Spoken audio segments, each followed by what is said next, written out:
It's always on the top of the agenda.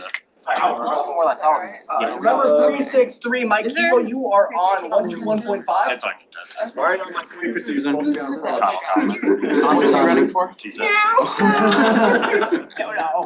Biology and ecology. Have you ever meowed on 1215? I have. I might have been one of those. It's gonna be an actual senator. Our entire Senate meeting. I would destroy. Good. What? I think some do both. Wait, yeah. You should look at my Yeah. email. Huh? You should look at my email. So there's ones that do Oh, nothing but when advising, you said, and then there's is ones that It's not scary, I promise. I'm like, no, That because it says you're laughing. definitely You're not. laughing. You should be scared, okay? Low budget season. I can see the Tyler, when .com did at the end, I'd like It to. says definitely not. .com, yep. No, What is extra copies on the different says? just by. Are you using ChatGPT right now? Wikipedia.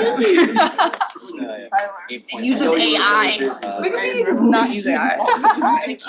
They have it. They want me to spend more money for them, for woke. I mean, when I write my Actually, Wikipedia I'm articles, I banned use from AI. That makes sense. You look like someone banned from editing. You already tried recruiting. That's awful. What did I ever do? Yeah, last time. But like, good, She was good for like, you that's a for like conflict getting of banned though. interest. And I said, no. Okay. I've been good. There have been Why multiple did it failed attempts to be on the cost books. It always does. You're gonna get banned. Second, I make a weird face. the only Oh.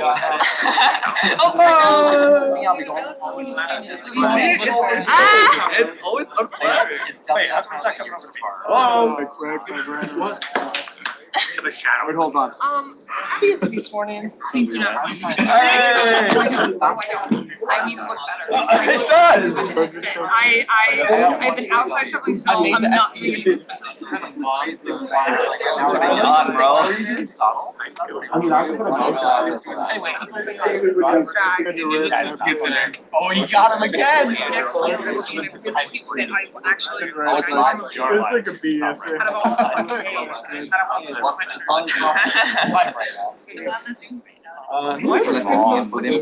Did you hear it's Ashton's birthday? Not my birthday. Happy birthday, Ashton! My birthday was a month ago. Ashton's birthday. Happy Ashton's birthday. birthday. Wait, Ashton. Ashton, happy birthday. No, I'm an Aquarius because my birthday's January 25th. Because your birthday's today. Boo. Happy birthday. Happy birthday. That's good. Is that a sweet tea? Is it a sweet like drinking about? Look at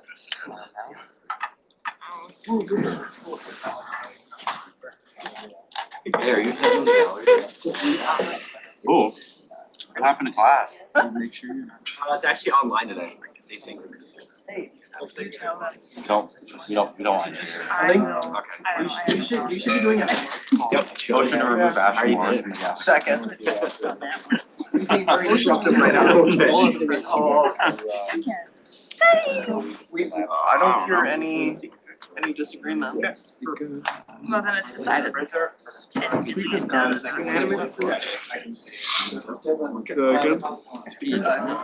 I don't know what he said. Anytime. He's gonna help us out there. I'm always typing everybody on Teams, bro.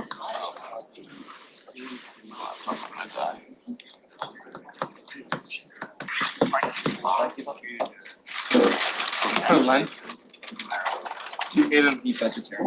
Well, I've heard someone like, Oh, yeah. you want me to go home? I mean, if you want It's not to even here yet. give up sweaters, let me go get If I give up sweaters. Okay, I can do that. Only wear tank tops. Yeah. No. That's not, I don't want that. Remember, we're live.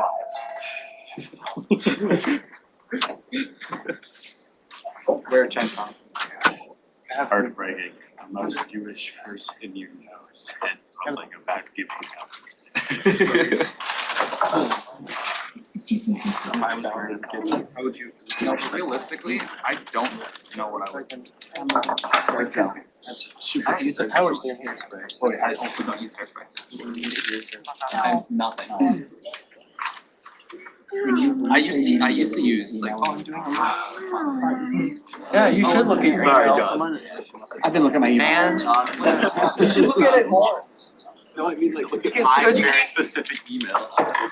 Because I do You want can't to consider it all day until the day is over, so. Yes. Okay. He's very much. Save the environment. I kinda like What is that. going on? I'll tell you later. Recycle more. Is that right? You don't have a warranty on it? I do. I don't wanna But he is use very it.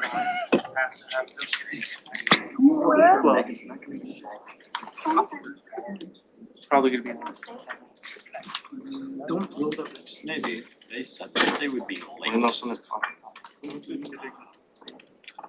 No, Eddie's getting on a plane. Before the meeting starts, folks, if I can just remind you that if the materials that you're gonna see for today's budget presentations are available in Teams for you. So if you go into the Senate channel, you'll find, you can navigate to where those documents are. Both the Student Health Services and the Intercollegiate Athletics Departments have provided those materials for you to view from your own devices. I'm sure they'll be on the screen as well, but you can have them ready to scroll through as you would like on your own devices. If you don't know how to get there, let me know.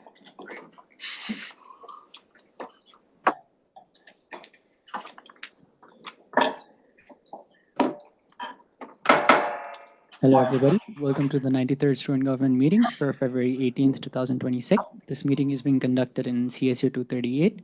It's currently 4:06 p.m. and I call this meeting in order. We'll begin with our land recognition statement. Student government acknowledges that we live, work, and learn in the homeland of the Dakota people, whose language frames our institution's name, Minnesota State University, Mankato. We shall begin with our roll call. Senator Ray, Hi. Senator Liu, Senator Liu, Senator Wickersham, Senator Beck, Senator Beckerman, Senator Haluka, Senator Willie, Senator Stokes, Senator Belschner, Senator Helsted, Present. Senator Knauer, Senator Andrioli, Senator Reyes,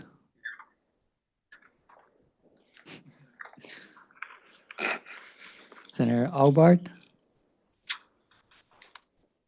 Senator Dietrich, Senator Vaughn, Senator Olson, Senator Reyes, Senator Bartlett, Here. Senator Nguyen, Senator Zelmer, Senator Hyber, Here. Senator Kabad, Here. Senator Andre, Here. Senator Cummings, Senator Ide, Vice President Kafley, President Corrin, and Speaker Thapa is here. Thank you so much. Are there any dissents or amendment for the consent agenda? All those in favor, please raise your placard. All those against it. On the consent agenda clearly passes. We move forward with our presentation. First of all, I'd like to invite Health Services fees for their presentation.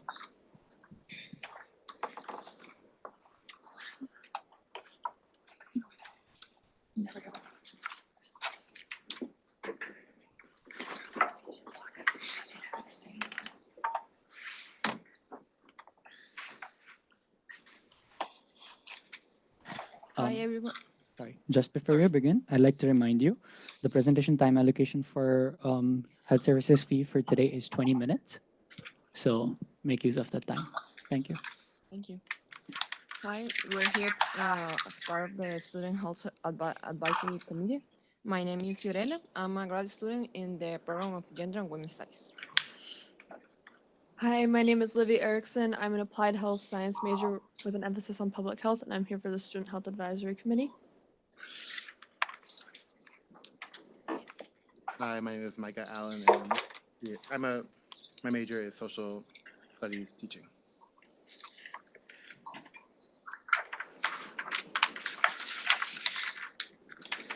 Okay, I'm going to start talking about the student health services offers. If you're weren't aware of what student health services offers, they provide quality and affordable medical services and health education to MSU students to enhance their learning experience and support their academic success. There are three sections department that offer many services for students. Full services medical clinic, where students can be seen for these services listed here. Full services pharmacy, where students don't need to be seen by a physician to use our pharmacy. And we have low cost over the counter medications and low cost prescriptions. And the third one, health education, offers peer education, alcohol and drug sanction education, connection, and a massage chair. Many state schools don't have a pharmacy or any health services on campus at all. So we are lucky to have these resources on our campus. Currently, we are located in Karkowski Commons, connected to 3 resident halls and next to the University Dining Center. Easy for students to come from the resident halls. We also offer free parking available for off-campus students. We are accredited by the Accreditation Association for Ambulatory Health Care every 3 years. Yeah, a quick video to give you a tour of what our clinic looks like.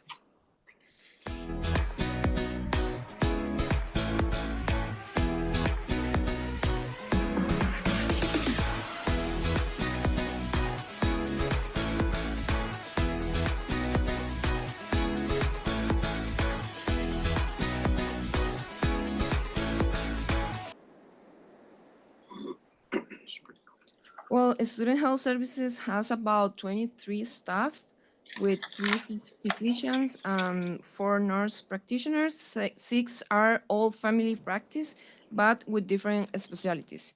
For example, Jody Eggland is the medical director and is a family practice and psychiatric nurse practitioner. She has created telepsychiatric services, working to set up a model with Min-State for students. Dr. K works with our student athletes and provides medical guidance to the athletic training staff. Michelle Hammer is a full-time psychiatric mental health nurse practitioner, and Megan Paul is a mental health therapist that works in our clinic as a counselor. And also to our providers and nursing staff, we have a full-service lab and a full-service pharmacy. CHAs receive a lot of great feedback from our pharmacy staff.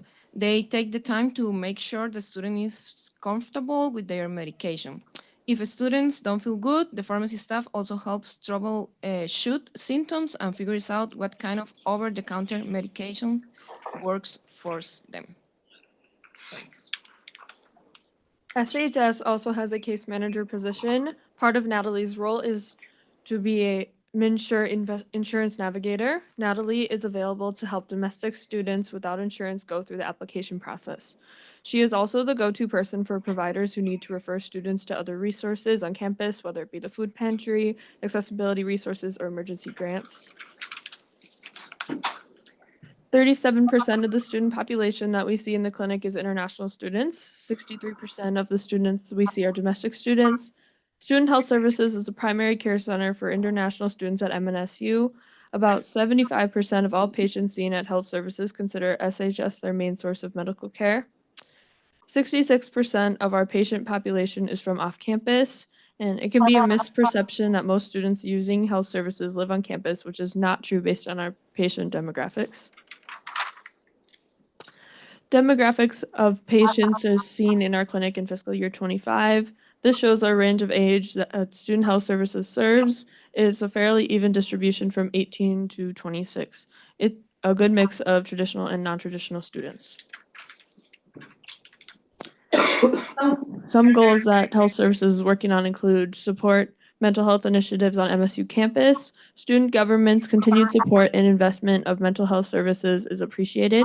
Health Services has staff trained to teach mental health first aid and have worked with many departments and student groups to increase accessibility to these valuable skills. Another is Achieve reaccreditation through AAA-HC. Student Health Services has been accredited through AAA-HC since 2002, and 2026 is a reaccreditation year. And also Plan for Health Services facility. SHS is outgrowing the facility. This space was never intended for a medical clinic. Plans were to demolish Karkowski Commons where SHS is located. Right now, there is a plan to be featured in the future state project.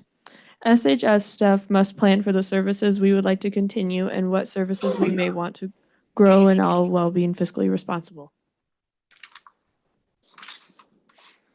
Now to go into our more, our student health services fee requests.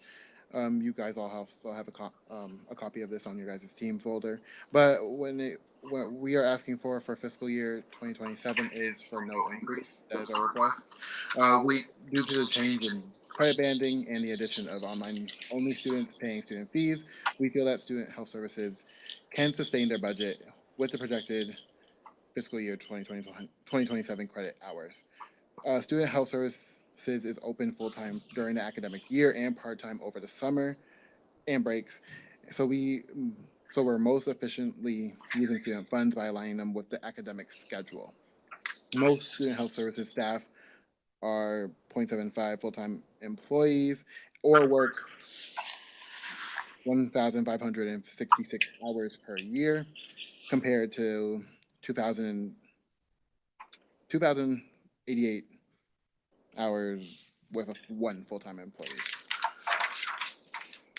So our next, with our student health services obligations, approximately from overall $140,000 annually in rent, salary, and fringe accounts for over 80% of the overall over 80% of the overall student health services budget. And then there's other annual expenses such as liability for health professionals, electric health record system, the pharmacy and lab software, and supplies and materials that all add up to our overall obligation. So the justification for the request to not add no increase but to stay where we are currently is that medical supply costs are a major component of our clinic's budget, and that continues to grow. These costs have been increasing in the recent years due to rising prices, the need to keep pace with advancements in the medical technology field, and other factors. The annual increase of cost of supplies, for example, on average has gone up 8.2% since 2020. There's also tariff effects. This last year, new tariffs on items such as needles, syringes, and PPE were previously at 7.5% and now are increasing up to 25% or even up to 50% in some cases. There's also the health system experience. Supply costs increased ranging from roughly 9% to over 24% in the last year. We can see that with these rising and sometimes even often like double-digit rising costs show that supply and more other factors are leading to a significant financial strain. To continue our justification, there's also insurance and reimbursement challenges. So insurance reimbursement has been increasingly challenging in Minnesota, with providers facing rising costs, significant payment delays, and disputes with insurers over rates throughout 2025. Medicaid cuts there's Medicaid cuts due to changes in federal policy. They have been altered there has been altered reimbursement calculations, so that also need to be taken into account. And obviously, due to other things being higher, there's also going to be higher operating costs, so more increased labor, supply, and pharmacy costs are outpacing reimbursement rates from insurances, which can create a severe financial strain on the clinics. Student Health Services tries to supplement resources and supplies with grants annually, but federal and state grant money have been extremely limited due to public health causes. We are seeing all these issues reflected at Student Health Services, but the student fee helps us keep the cost of visits lower for students. And now you can see how the student health, this slide shows that Student Health Services student fee and how it helps keep those costs down. This fee allows for our clinic to have lower costs to registered students, and most of the time these fees are covered by insurance. But if a student is self-pay or insurance doesn't cover, this is still the more inexpensive route. You can see the appointments and procedures and then the cost that they can average for students. And this is clearly something you can see that it's going to be a little bit more cheaper than some of the other options that we have off campus. Then on this one is to show that we have great patient feedback. For example, all providers, these are some feedback from some of the patients, and so that some of them have said like all providers and staff were incredibly friendly and made me feel comfortable, very comfortable and safe. It was a very short wait, convenient location, kind doctors. Statements like these show that that this fee is very important to students and that many have felt that they can use these services and be able to like feel that they are benefiting from the fee, and that is, I think, a good thing that overall all students should know about this fee, is that that anybody can truly access this fee. Now, we're happy to answer any questions, and if you have any more specific questions, our directors are right over there that you can ask. Thank you so much for your presentation. That was very wonderful. Do we have any questions? Vice President Kafli, followed by Senator Hiluka, followed by Senator Wickersham. Thank you so much, everybody, for being present here and presenting. One question that I have, and it's really nice that you guys are not asking for any increase. One question that I really have is, with the current federal government and the president making an announcement saying that the medicine prices are going to go down significantly, has that made any difference with student health service and overall medicine prices to students? Has that been a case, or? Yeah, it has not come on our plate yet, but what we're seeing is that it's not necessarily making all the prescription prices go down. It's for certain insurance plans where it might be going down, but not for the overall all medicine prices. It's a little misleading. So that hasn't come on our plate yet. Thank you so much. Senator Hiluka. Thank you, Mr. Speaker. I was just wondering if you guys had any information related to how frequently a specific student on average might visit student health services. Like, do students that go to health services come back twice in a year, or do they come back a certain amount of times in their entire 4 years in their undergraduate? Do you have any information related to that? I don't have the information off the top of my head, but we do collect that data. So a lot of the data that we see is like I'm trying to think, the last data pull I had, we've had like 15,000 appointments, but served 7,000 students. So we see that has to be coming from students who come back repeatedly. So I don't have the specifics, like this many students return this many times. That would be kind of a big data pull for us to figure out. But we do see most of our appointments are repeat students for almost everything, especially mental health. We see a lot of repeat students for that. Thank you so much. Senator Wickershaw, followed by Senator Dietrich. Thank you. Thank you all for presenting.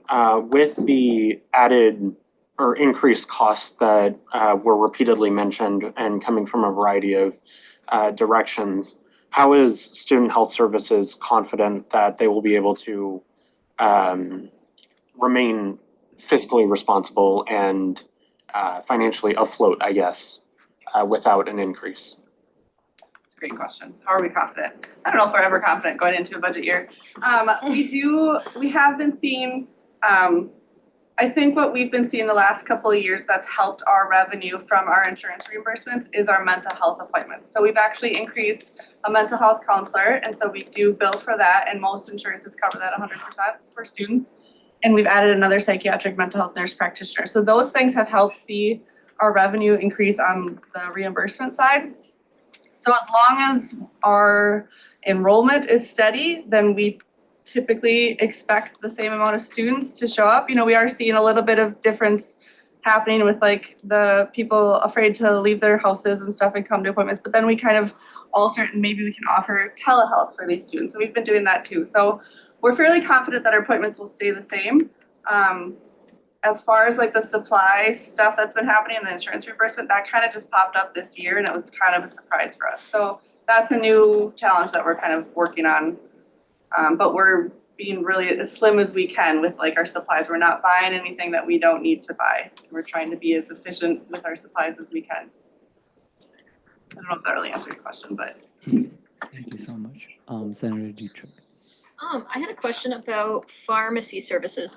I know that Open Door Clinic and then the Blue Earth County Mental Health Hub both use Genoa Pharmacy.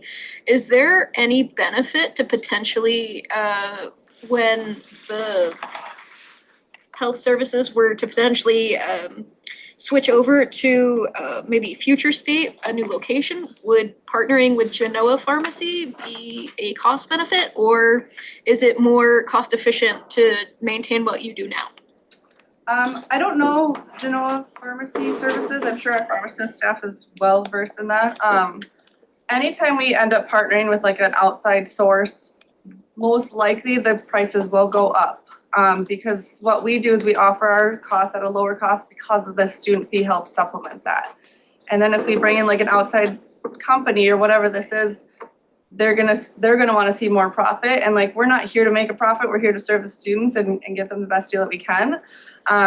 So I can't really speak for sure on that, but I do know that if we were ever bringing in another third company, it becomes a money game more so. Thank you so much. Do we have any other questions? Oh, okay, Senator Willie.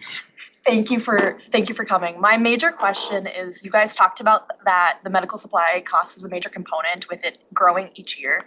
How are you guys combating this, especially when it comes to medications in the pharmacy with the rise of medications happening as well as other supplies like insulin and things like that to keep it affordable for the students under their insurances? You know, we haven't seen this year yet that the pharmacy's been a huge issue for our medical supply costs. We only order what we need. And so like we've got the over-the-counter medications. If a student comes in and needs a certain prescription or needs an over-the-counter item that we don't have, typically we can order it as it comes. When we order something like a flu shot, we're very responsible about like, okay, we did, I'm throwing out a number now because I'm blanking, but we did 600 flu shots last year. We're gonna order 650 for this coming year. We make sure we keep that data of how much we go through and we don't over order. And so we're usually kind of under ordering and we can always order more as it comes, but I haven't seen it hit pharmacy a lot yet. I mean, it doesn't mean it won't, but our pharmacy staff is really on top of it. They've been doing this, you know, our pharmacist in charge has been here for 20 years, so she kind of knows how to make sure she's the most efficient as she can be. Senator Stokes. Hi, thank you, Mr. Speaker.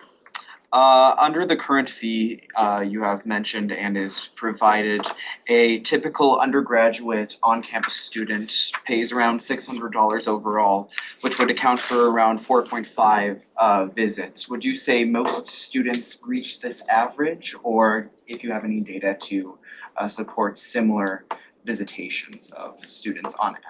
I would say students who come to health services would reach that 4.5 visit, absolutely. You know, mental health, we have students who come weekly. When it's cold flu, we usually see them coming up for follow-up, so it's not abnormal for them to come for that 4.5 on average visit.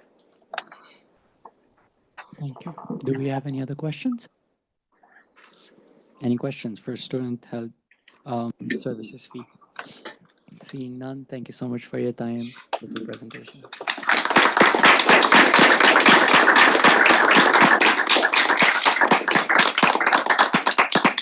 We now begin with our second presentation of the day, and I'd like to invite Athletics Fee for their part of the presentation. Let me remind all the people who are presenting that you guys also have 20 minutes of time, so thank you.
Okay, hi everyone, and thank you for having us here. We truly appreciate all the work you do representing the student body, and we're grateful for the opportunity to present our athletic fee proposal to you. To start, I'm Kira Laney. I play soccer here, and I serve as a secretary on the Student Athlete Advisory Committee. My name is Drake Hayward. I'm a senior on the wrestling team. I'm vice president of our SAC. I'm Connor. I'm a junior on the football team here, and I'm the current president of our campus SAC and vice chair of National SAC. So we also worked alongside our student government appointees, Micah, Noah, and Macy. And so in this presentation, we'll walk you through our athletic fee request and give you some background on how we got to this point. We started meeting in November and then have been meeting every week since January. We went through the student fees history, budgets, and then prepared our presentation. So in the infographic that was in the materials, we gave some background on our athletic program.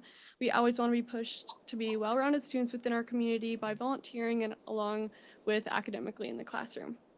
We also want to clear up maybe like a common misconception that our student athletes are on full rides. It's actually quite the opposite. Student athletes pay about 76% of our own educational costs, which is $20,600 per student athlete each year. But we do want to recognize and respect that many non-student athletes fully fund their education, but we just wanted to be transparent about maybe that misconception that people are on full rides. And then this next slide kind of emphasizes the impact beyond just the athletic team. To put in perspective, athletics provide nearly 1,000 participation opportunities for our students. While that does include 600 student athletes, they're within 20 sport programs. It creates almost 400 opportunities for students, whether that's team managers, video support staff, marketing interns, athletic trainers, and so much more. And beyond those roles, there are more than 25,000 student engagement opportunities through 200 events. So whether it's volleyball, tennis, hockey, basketball, these games serve as a rallying point together for our students, faculty, and alumni. As a window to the university, we kind of mean that athletics can bring us together and be maybe a core part of our collegiate experience and a point of pride for the community. Now this next slide is getting more into the numbers. So there are graphs and other data in the handouts that were given, and this slide kind of gives some of that benchmarking data. So right now the current per credit rate is $5.41 per credit hour for credits 1 through 12. And then it's $5.40 for credit hour for 13 plus credits. This brings the current athletic fee to $70.32.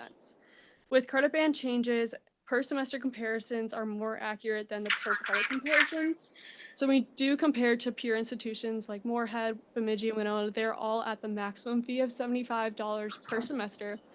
And Southwest State, but we want to be transparent that they do share some of that fee with Campus Rec. While we do have the lowest per credit rate in the system, we generate the highest amount of total fee support because of our enrollment. But this has to be balanced in context by the number of programs and student athlete participation experiences supported. As MSU is the largest athletic program with 20 sports and 600 student athletes, which requires the highest level of overall total dollar support. As you can see, our total operating budget comes out to be $8.1 million. Student fees accounts for roughly 22% of that total funding. However, student fees are not the only source of supporting our athletic budget. This remaining 78% is generated through our ticket sales, corporate partnerships and sponsorships, donor contributions, and various fundraising events. Because student fee has seen little growth over the past decade, the portion of the budget funded by these other sources has had to increase significantly. In other words, athletics already relies primarily on non-student fee revenue, and that reliance continues to grow each year. A common misconception we hear is that there should be more than enough student fee funding to support 600 student athletes across our 20 sport program. So the question becomes, how do we know additional funding is truly necessary? If you look at the table, the answer becomes clear. Our student athletes collectively raise over $650,000 every year just to support the basic needs of their programs. This fundraising covers essential items such as travels, meals, equipment, and competition expenses. Teams generate these funds through camps, raffles, community events, youth tournaments, all on top of their academic and athletic commitments. Speaking from personal experience on the wrestling team, our schedule often means competing on weekends, so we spend the entire weekend traveling. And then we turn around on Sunday to go ref a local youth tournament, for example, last weekend in Waseca. That day off becomes another full day of work, leaving little time for rest, recovery, and especially most importantly, our academics. Our team is not unique, which this level of fundraising is happening across every sports program. While student athletes take pride in contributing to their programs, the degree of reliance on student-driven fundraising is not sustainable in the long term. It fills gaps, but it cannot be the foundation of a stable, competitive athletic program.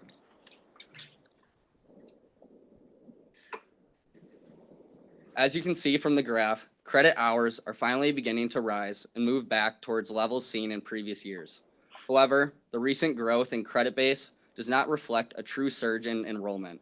Instead, the increase is driven primarily by two structural changes: a shift from the 12 credit to 13 credit band, and the decision to charge previously exempt online-only credits. These adjustments make funding picture appear stronger on the surface than it actually is.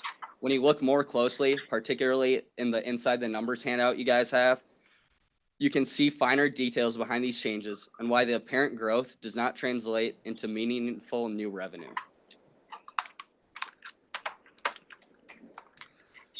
The gains of nearly $194,000 from the 5% increase from last year's referendum, combined with the revenue from charging previously exempt online-only credits, were almost entirely forfeited due to a required institutional budget reduction plan.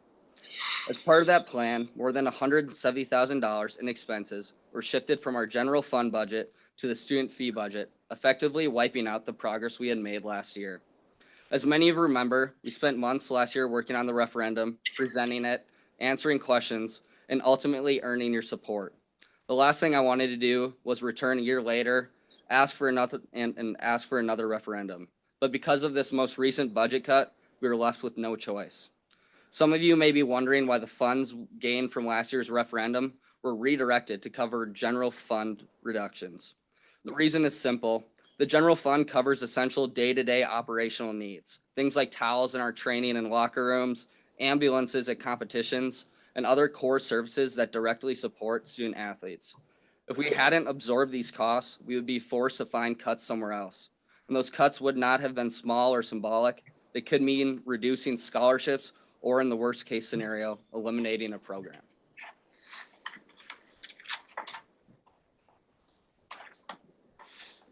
We're proposing a modest increase to the athletic fee from $5.41 to $5.77 per credit hour, which is a 36-cent increase per credit.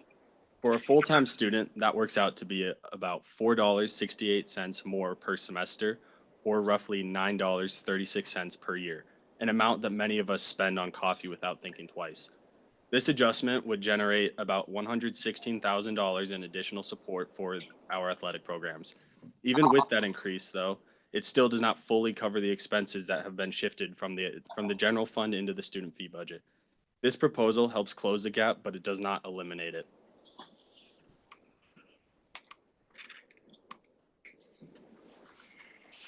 Here shows what the proposed increase to $5.77 per credit hour look like by the numbers.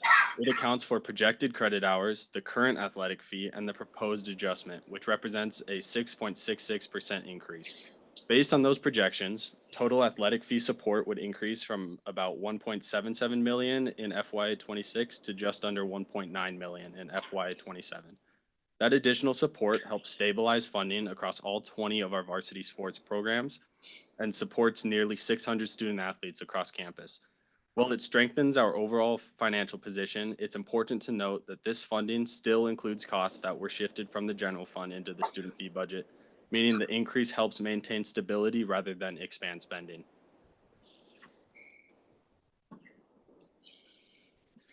When you break the 36-cent per credit hour increase down further, the overall impact becomes clearer. The total projected increase in student fee support is just over $118,000, which comes out to about $5,900 per program each year and roughly $190 per student athlete annually. While that may sound like a significant increase at first glance, rising costs for food, lodging, transportation, and travel have grown much faster than normal inflation. As a result, this additional funding does not go very far. It helps programs keep up with basic operational costs rather than adding new spending or expanding services.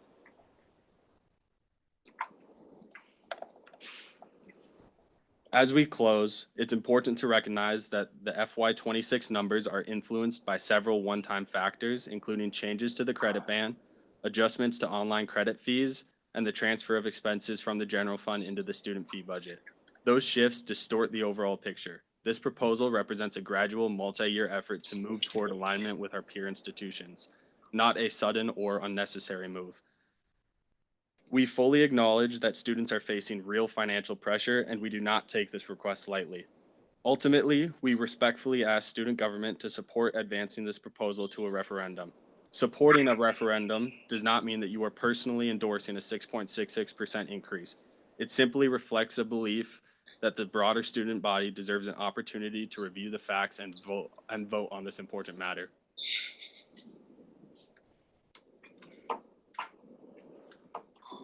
Thank you all for your time, attention, and thoughtful consideration today. We truly appreciate the leadership and engagement that student government brings to conversations like this.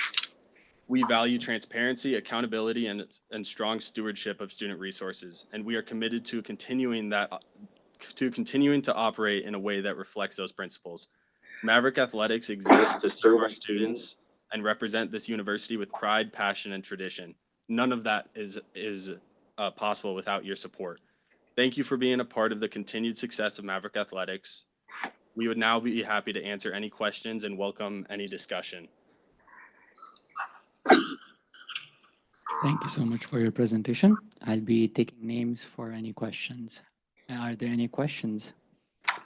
I will start from here by VP Kafli, President Colleran,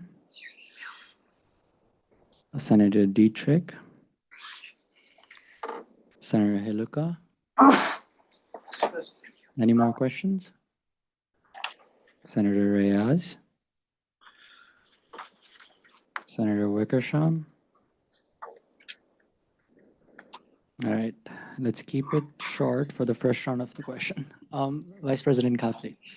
So within the last 2 years, there has been an ask for increase in almost 25%, specifically 21% 2 years ago and 5% increase last year. How is it sustainable for students that you guys will keep on asking every year? Because 21% increase in itself is a really huge amount of increase.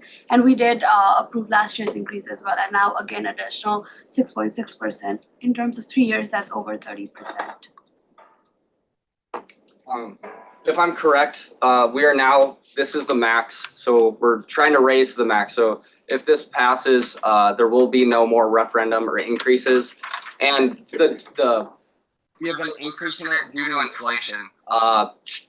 Travel, everything today is just getting more expensive. So if you were able to look at graphs in past years, we have been consistently in the red, negative, and we're trying to make up money. So the increase is so that way we can be in the positives. We're not trying to fund it completely by ourselves.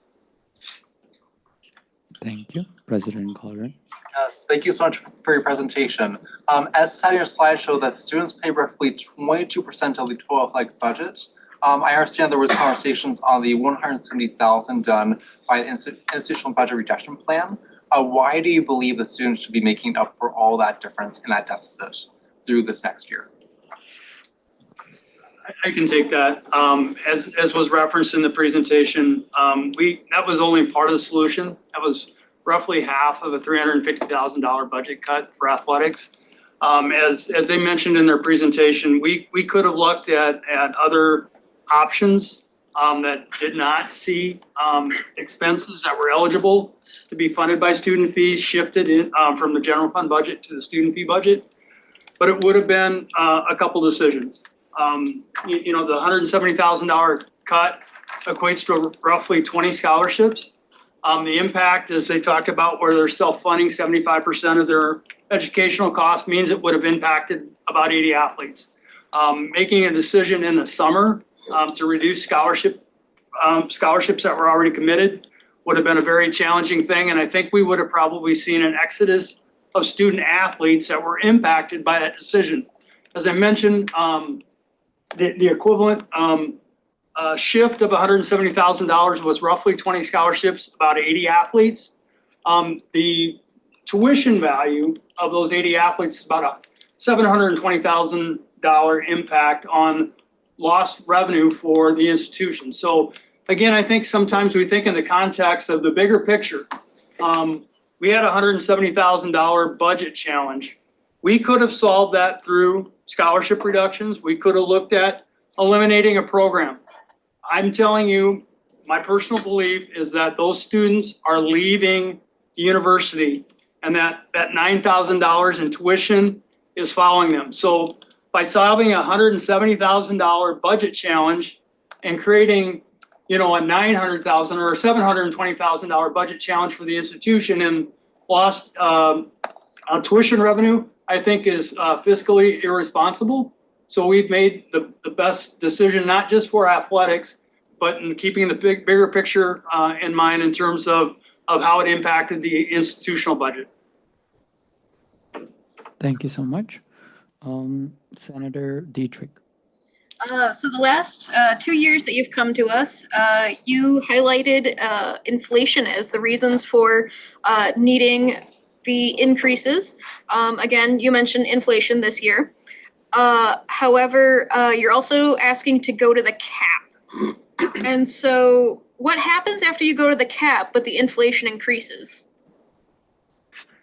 As the speakers alluded to, we have grown increasingly dependent on external revenue, and right now we, as you kind of look at this slide, you see that the amount of student fee support was relatively flat. Inflation wasn't flat over that period, and you mentioned the large increase 2 years ago. That was to catch up for many years of relatively flat student fee support. Some of that's not within your control. We recognize that. There were many years that we were getting a fee increase, but we were seeing steady or declining enrollment, and it's a multiplier effect. You can only control one side of that, student fees support. You can't control enrollment. But yes, we are going to have to look at other opportunities to continue to increase external revenue generation, because once we reach the cap, it's sort of that be careful what you wish for. You want to get to the cap, but then, as we've elaborated on, prices are going to continue to increase, and there's not going to be any requisite increase in student fee support unless we see an uptick in enrollment. We are partnering with the foundation to explore opportunities for them to take over the revenue generation operation on behalf of athletics. The expertise and focus that might be brought about that, I think, shows promise for increasing that proportion of externally generated revenue in the future. Thank you. Senator Hluka. Thank you, Mr. Speaker. After sitting through the presentation and looking over the documents myself, one thing that I just want to highlight is that there wasn't a lot of information from my perspective that related to what the overall value is that athletics brings to the students in particular. So when we talk about raising this fee by 6.6% going into next year, I want to see, as a senator who would be making a recommendation, what does that 6.6% increase directly translate to? Is that more students coming here to our university? Is that students being able to enjoy more activities, students being able to go see more things, do more activities on their own time? And I was just wondering, is there a more detailed breakdown of the value that athletics would be bringing with the 6.6% increase beyond what we have provided to us here? Yeah, I think probably, again, with the 20-minute presentation constraint, a lot of things were dropped into the folder. So I would refer you to Mavericks Athletics. Did you know? That's a little bit of a infographic on sort of what we perceive as a return on investment. I think we did mention early on in the presentation, your fees are sustaining almost 1,000 participation opportunities, looking beyond just the 600 student athletes that are participating, but it's a Maverick machine, cheer and dance, all of the support staff, managers, athletic trainers, statisticians and those types of things. So you're sustaining, almost 1,000 participation opportunities for your fellow students. More than 25,000 engagement opportunities as measured by student attendance at over 200 home events during the year. But I think to answer your question more directly, this is the ability, I think, to sustain and not cut. As I mentioned, when we were talking about the $170,000 shift, we are at the margin. The next budget challenge, short of identifying new external revenue generation opportunities, is going to be a cut. Is either going to be a cut to scholarships or a cut to programs that are going to drive student athletes from these participation opportunities. And as much as these three, and I want to just commend these three, okay? We've got 605 student athletes that I'm exceptionally proud of, but these are the 1%ers. These are the ones that have represented this student body on national championship stages, for conference championships and at national events, have been recognized academically and those types of things. And as much as they love Minnesota State and the opportunity to wear the purple and gold and represent you as students and our entire community, it is destination-based enrollment. If we don't have soccer, if we don't have football, if we don't have wrestling, those three aren't here. They are at Winona, they're at St. Cloud, they're at Moorhead, they're somewhere else. And with them goes those tuition dollars. And so tuition revenue makes the world go round at the university. And if we start forfeiting participation opportunities, there is going to be a pressure on enrollment management that I'm afraid to tell you is going to result in higher tuition costs if we're going to sustain collectively everything that we currently have at the university. Thank you so much. Senator Ayaz. Yeah, I was just wanted to ask a clarifying question. On the fourth slide, doing our fair share, you said it's funded by other resources and you mentioned institutional support. What does that look like?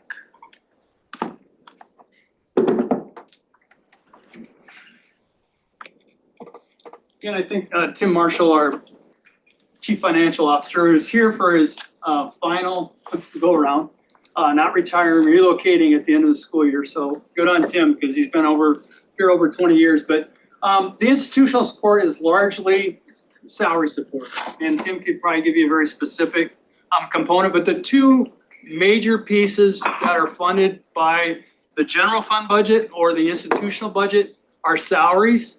Those are not student fee supported in our department. And a portion of the scholarship budget, roughly about 40% of a $3.3 million scholarship budget.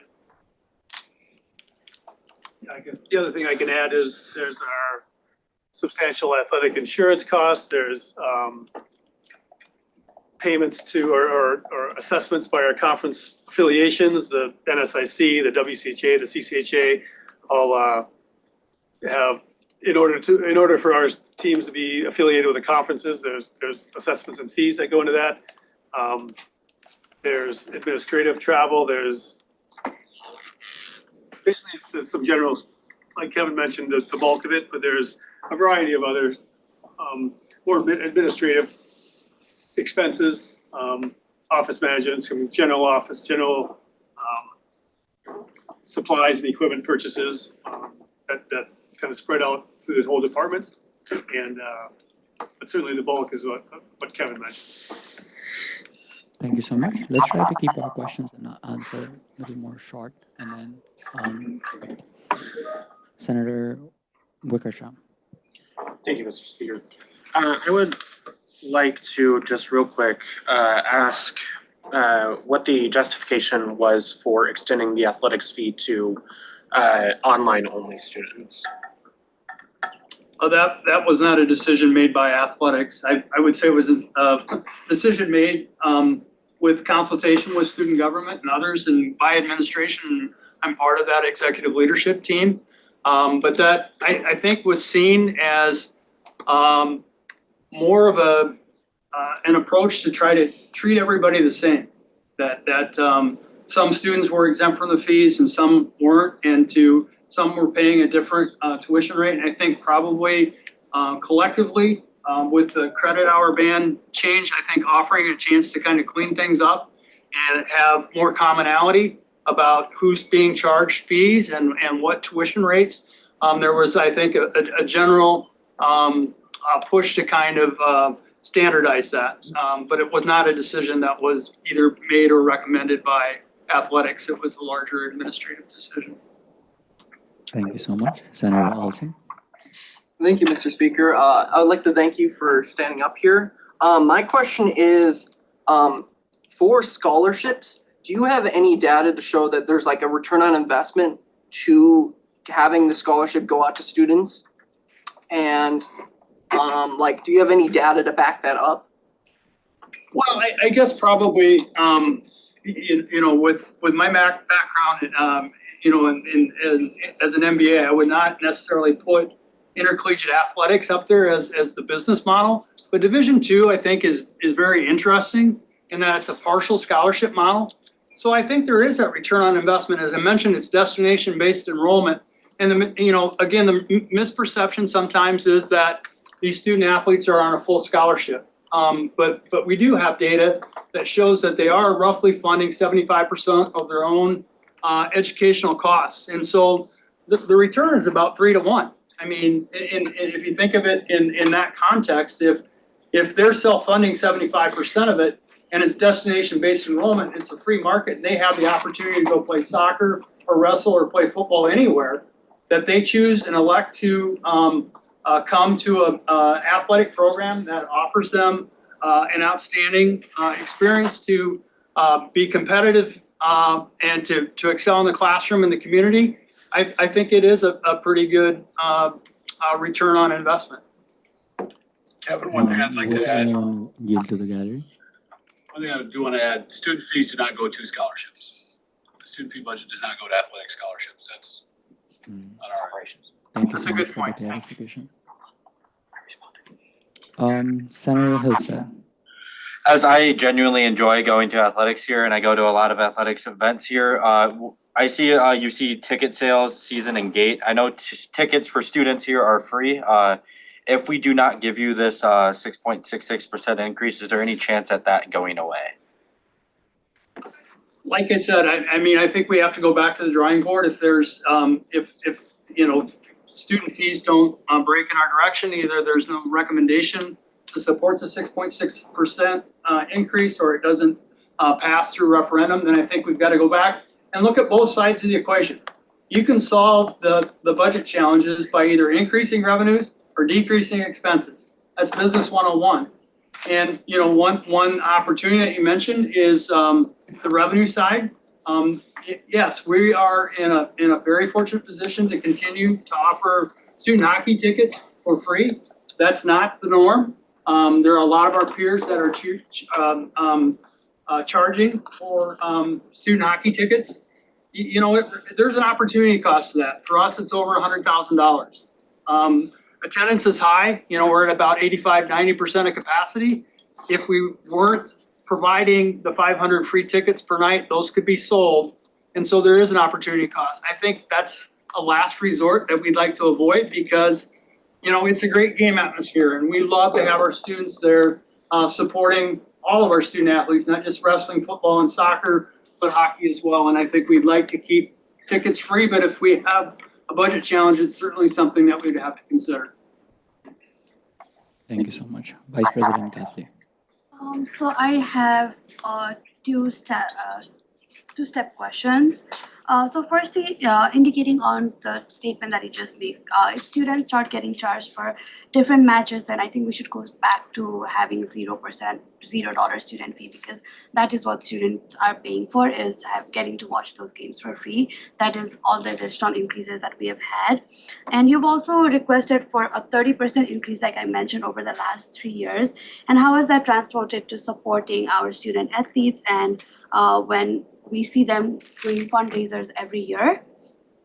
And my second part to this question will be, you also did mention about how program cuts would indicate that students are leaving and revenues leaving this university. But our university, I think, has made it very clear that when they cut program and students leave, we don't really care about the revenue. That's a whole other conversation we've had with Provost. So I want to understand, what cuts did you make between that 350,000 institutional support reduction versus 170,000 student support reliance that you're talking about? It's a lot. I think I'll take the last one first, and then maybe you're gonna have to refresh me on some of the other questions. But in addition to the $170,000 that was shifted from general fund budget to the student fee budget, it was part of a larger cut that was close to $360,000.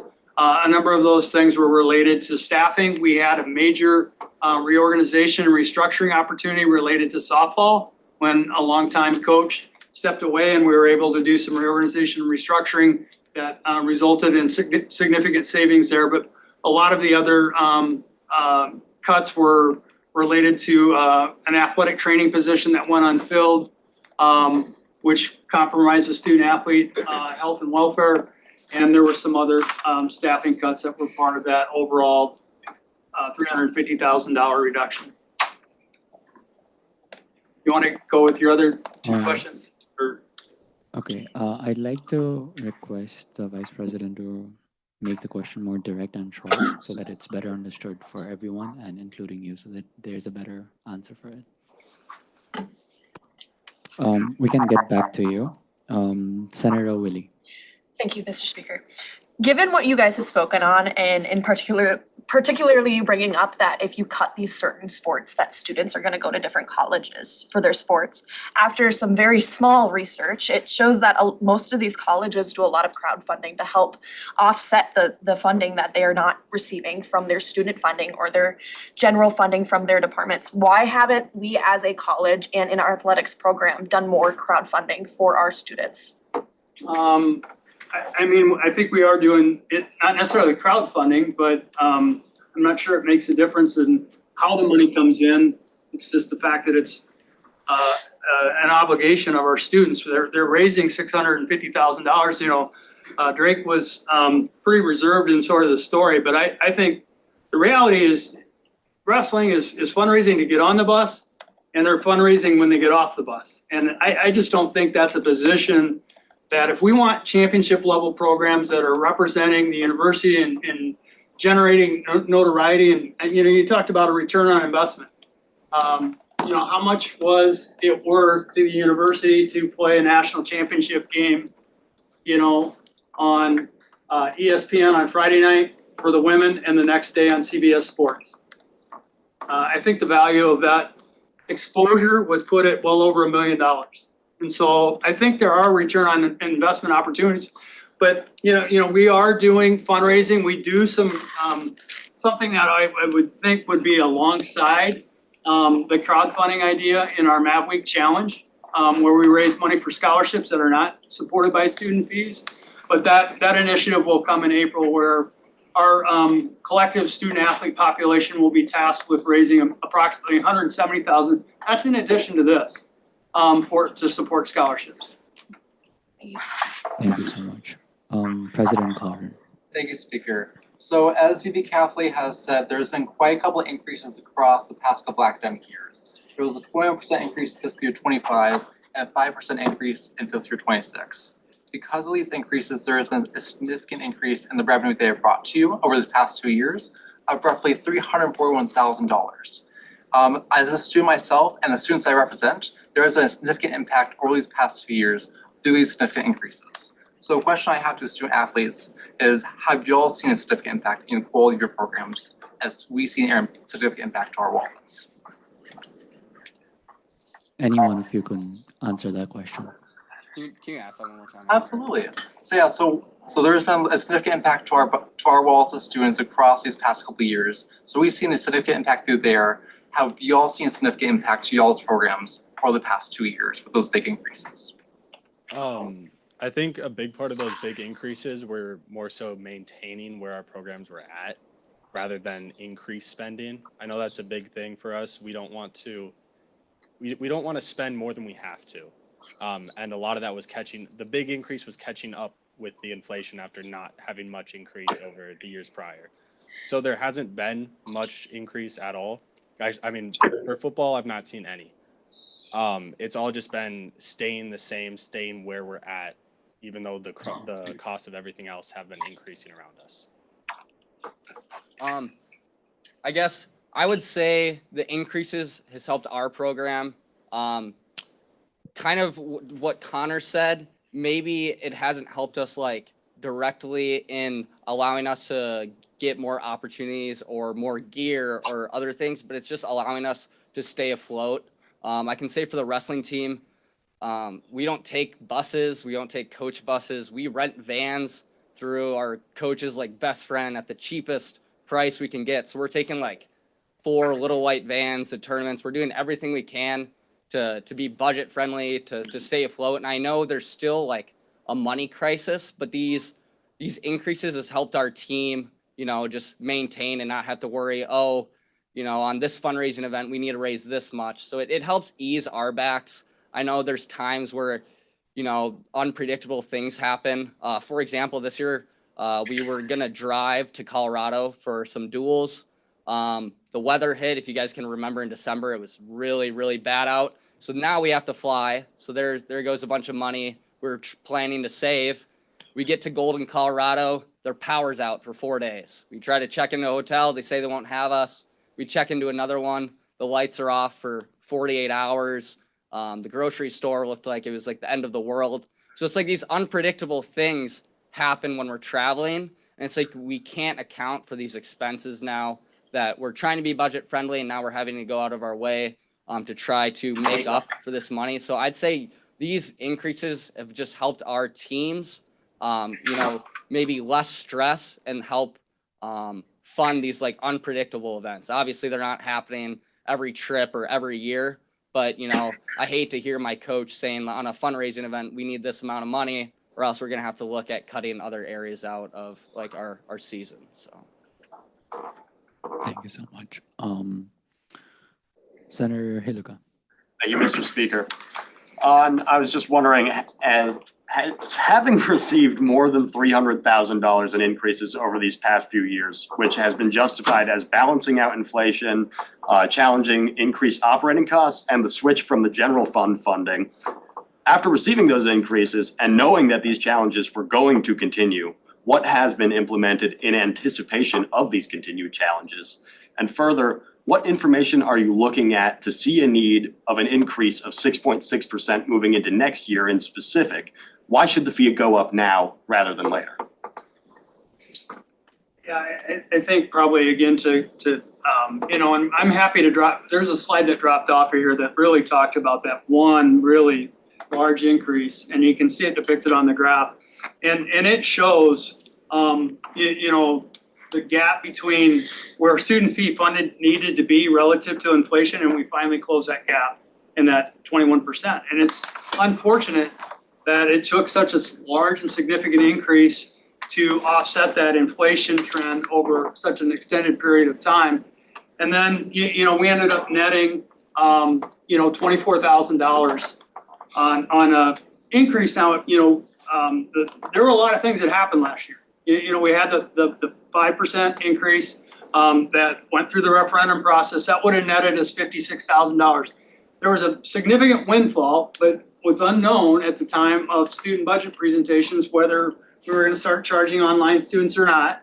And that led to a pretty significant you know windfall that would have really advanced. I think probably the first thing that we would like to do now that we've caught up with inflation is start drawing down that dependency on student athlete fundraising. As they say, they enjoy it, but athletics is a 20-hour-a-week commitment at a minimum. It's a part-time job, and I recognize that many of you around the room are working 20-hour part-time jobs to sustain your opportunity educationally.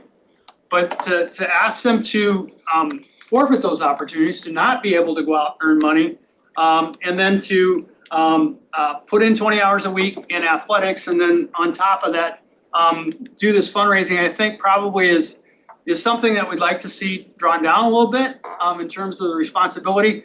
But, you know, I think there's been 3 different senators that have talked about the significant increase over a 2-year period. When you look at the reality of one significant increase was to catch up with a huge deficit between student fee support and inflationary pressure. And a second one was completely almost wiped out with this general fund shift of expenses from the general fund student fees. The net gain or the net increase in real money that's impacting their experience has been negligible. Thank you so much. Let's try to focus on the point of asking questions being more direct and the answers being more shorter. Let's try to respect the time for the meeting as well. Senator Dietrich. If the worst were to happen and you were not able to get the fee increase that you're asking for, and inflation continued to rise, and you decided that you wanted to preserve student scholarships and other funding for most of your programs, but you decided that you needed to cut one of your programs, which would it be? You want me to answer that in front of these three students? I'll tell you, there's 20 sports programs. We can get this down to a handful of programs in our, okay? All right, we've got 11 women's programs and 9 men's programs. The women's programs for gender equity and Title IX reasons and maintaining proportionality are off the table. So now you've got 9 choices, okay? We're raising $60 million for a football stadium. I don't think that we're probably going to go and tell Glenn Taylor, never mind on your nice contribution, we're dropping football. So football's off the table. Just won a national title in basketball, that's probably off the top. You see where I'm going? It suddenly goes from a very wide funnel of 20 opportunities to focusing on a handful of programs. And this isn't gonna, be something that Drake wants to hear, but the reality is there's probably only 3 remaining programs that have the kind of financial backing that make any sense. Track and field, wrestling, and baseball. Okay? Track and field has almost 100 student athletes in the program. We've done the math, they're leaving. So you solve a small problem, you create a big problem. That's $1 million in tuition that walks away if you cut track. You cut wrestling or baseball, you're probably seeing somewhere between 30 and 40 student athletes walk. So you're talking about anywhere from $270,000 to $400,000 in lost tuition revenue. So I don't know. I mean, I've got to go through, I appreciate all the good questions because I've got to do this presentation in front of cabinet in about a month.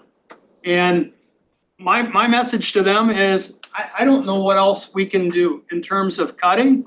If we cut, it's going to be scholarships, and that's going to decrease the competitiveness of the programs.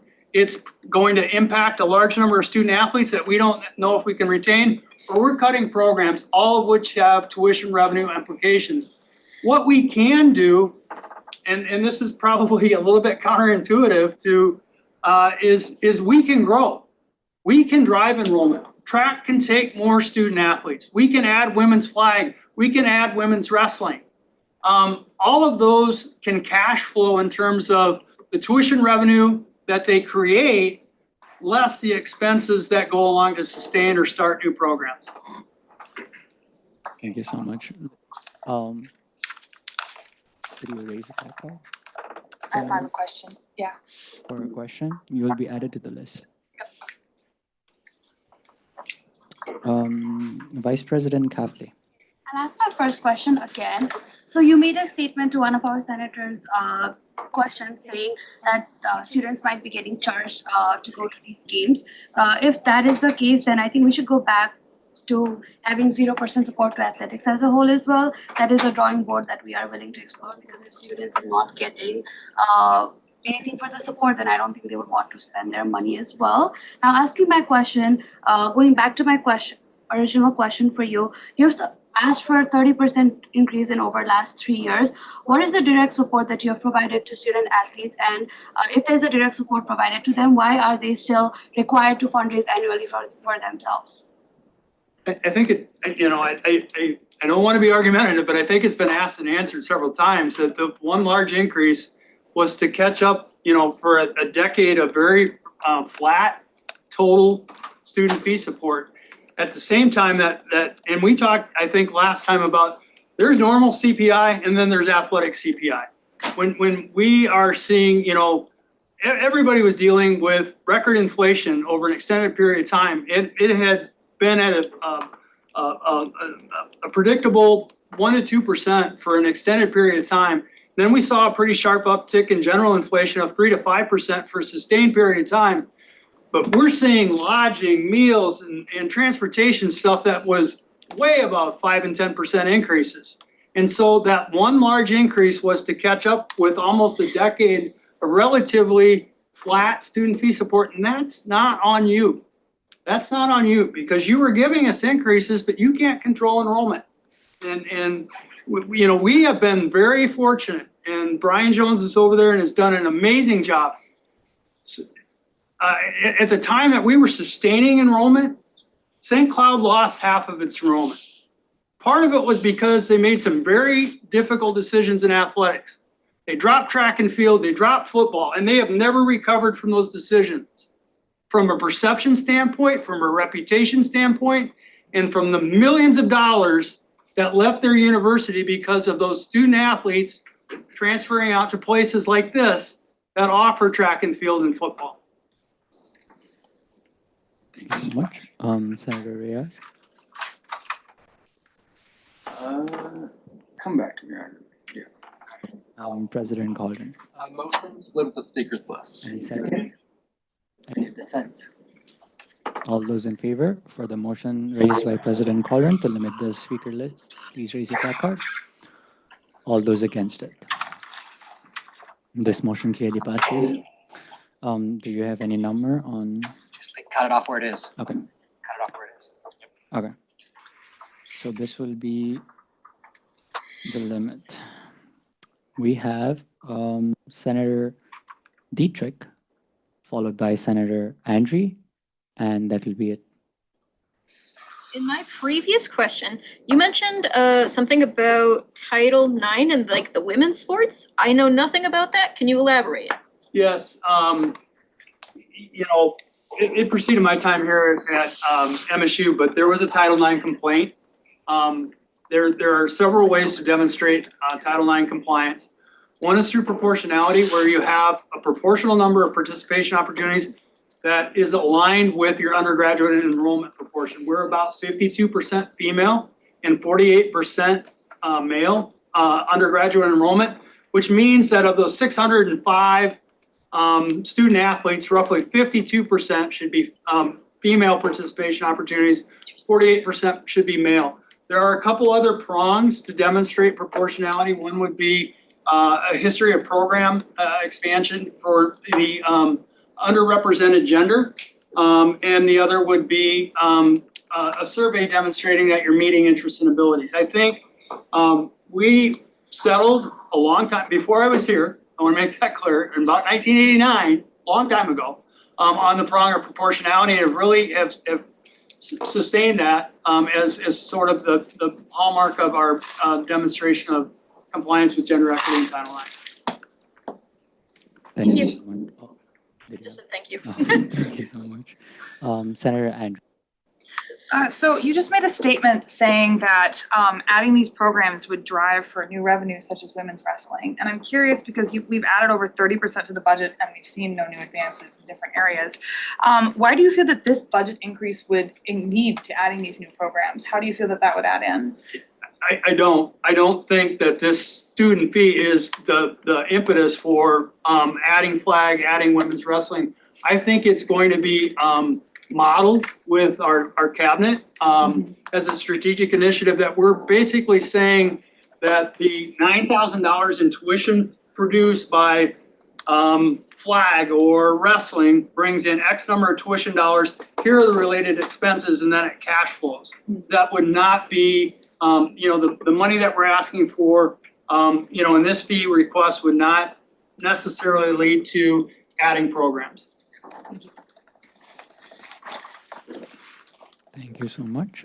We do have one question left for Senator Reyes, if you want to use that. Yeah, so correct me if I'm wrong. So The cheer and dance team here at Mankato, do they fall under athletics technically? They do fall under, and your student fees are providing a modest amount of support relative to their overall expenses. Now, they are not recognized by the NCAA as intercollegiate teams, but they're an important part of our portfolio. They are support activities, much like Maverick Machine. You know, they do perform at our intercollegiate athletic events, and they do have some funding from that. But for example, you know, we are having some very strong conversations with a very profound and prolific dance team that's won 6 national titles over the last 3 years about expanding support and incorporating them more fully into the intercollegiate portfolio. But you know, that's another one that I think's got some enrollment driving potential. You know, and yes, they are part of our athletics portfolio as a support activity. Can I ask one more question? That was a clarifying question, so I can jump into the next one. Is it a follow-up question? Kinda. I just wanted to clarify before I ask the question. Is the thing. Alright. So with them getting like you said, like a modest amount of support, do they still get certain benefits as student athletes? Like I know last year, like the graduation stoles was like a big conversation. Yep. Do they want to be included in that? Yep. Do they still get that now, or are they like limited? Yeah, we've made progress. I mean, I think on top of, you know, you talk about the athletic fee there. These student athletes are paying that athletic fee. On top of that, they're paying, Tim talked about the substantial cost of secondary insurance. They're paying an insurance fee to participate, and as are the cheer and dance teams, and that does provide them access to athletic training and strength and conditioning services. And then, you know, just a modest amount of support. For example, I think that national title winning dance team has about $10,000 to $12,000 in student fee support. Their operational budget is about 10 times that. And they're fundraising it much like our student athletes are fundraising a good portion of their budget. Thank you so much. For any of the senators that didn't get to ask the question, you can directly email the director himself as well, or any concerned parties. If there are any other questions that you would like to raise that we could potentially ask them, please feel free to email us as well. Thank you so much for your presentation. Thank you so much for Give yourselves a hand.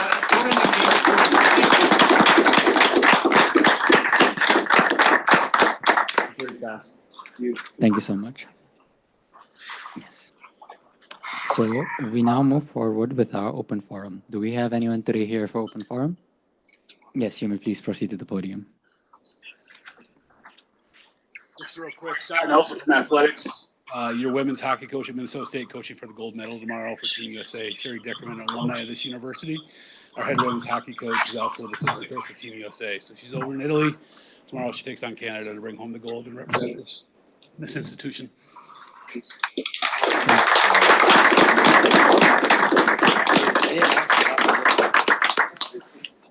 I'd like to now invite our Dean of the Day, Dr. Muhammad Alam, who is our Dean for CSET.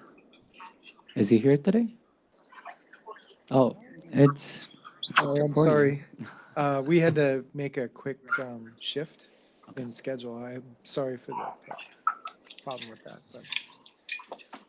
So my name's Chris Corley. I'm Dean of Library and Learning. I'm happy to be with you today. Because of the last minute change for the Dean's schedules, I didn't have time to do the normal reporting that I would normally provide for you. But I'm happy to have hosted a student government town hall several weeks ago. I thought that was pretty successful, where we were able to show some of the latest changes that we've been making in the library, and particularly with the Learning Commons project. We now have IT solutions on the main floor. Our Center for Academic Success is offering tutoring on the main floor. And you'll see several other changes in the future. I know course materials or affordability are a key initiative on student government's part, and we've been trying to be a key partner in that endeavor. I know you'll have a resolution that you'll be talking about later today. I just wanted to provide an update on some of the work that we've been doing. The course markings project, where we have course markings in your schedule that identify which courses are have no cost materials. We had 5 volunteer departments participating for the spring 2026 schedule. We had 27 faculty participating of those departments. They were offering 20 courses, 36 individual sections that served 683 students, and the approximated savings of that effort to this point was $62,876.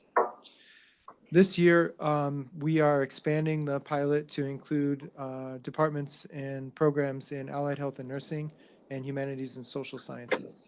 And that will be for the summer and the fall schedule. We expect that the first time that you'll see an entire schedule having the opportunity for faculty to place no-cost markings on their next to their course section would be the spring of 2028. To be able to support faculty in this process, our teaching and learning team and our open educational resources librarian is working with CETL this semester to offer training for 10 faculty members. CSER, Center for Excellence in Scholarship and Research, is also supporting the effort with an upcoming session from our faculty who teach in the RN to BSN program, who are nearing completion of a Z degree. We have several programs that will be coming close to a Z degree. Spanish, for example, will be coming close to one very soon. Special education will be coming close to one really soon. And as you see here, our nursing faculty are working towards it as well. And the last thing I wanted to point out before I can answer any questions, our librarian, Emma Schmidtke, applied for a Minitex grant. Minitex is an overarching library service for the state of Minnesota. And that's allowed us to hire 2 OER student ambassadors. And we'll expand on that for next semester. And the marketing club at this moment is designing a 3 to 5 year marketing plan for student outreach for affordable materials. We'll back that up then with our finances for purchase of marketing materials immediately thereafter. So I'll stop there to answer any questions that you might have about these efforts or others. Thank you so much. Do we have any questions for our Dean of the Day? Any questions, everybody? Seeing none, thank you so much for your time. Okay, thank you.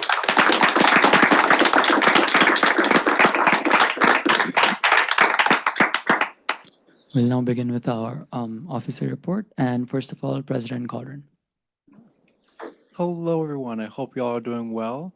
I just want to give you all a pat on the back for how we're doing today. We're on the 4th talking point of the entire agenda so far. So I think we're making great pace. So I just have 2 items for y'all. So first off is the Students United Lobby Day agenda. So for Lobby Day, we're looking into February 23rd and February 24th, which is next Monday and Tuesday. Last time I went last year, there was a coolest day of the entire year. I hope that's not the case this year, but I looked outside and it might be the case. So we'll see how that goes. So if you have any additional things you want us to lobby for, we have an agenda set already, but we'd love to hear any feedback on that as well. On top of Students United's efforts, we're also looking to go into mid-March, and we're going to have the board members go to the federal level to do advocacy for students. Looking into last year, there was some advocacy done for the TRIO and Pell Grants. So there's a lot of really good topics to have conversations on the federal level. So they're still developing the federal agenda. So if any of y'all have any ideas on things you want to advocate for students on the federal level, just don't be afraid to send it over to me, and I'll be happy to advocate for that in Washington, D.C. in mid-March. So I'm recognizing time. I'm seeing it's almost 5:30 already, so I'll end my report right there. I also appreciate any questions. Do we have any questions? Yes? Oh, okay.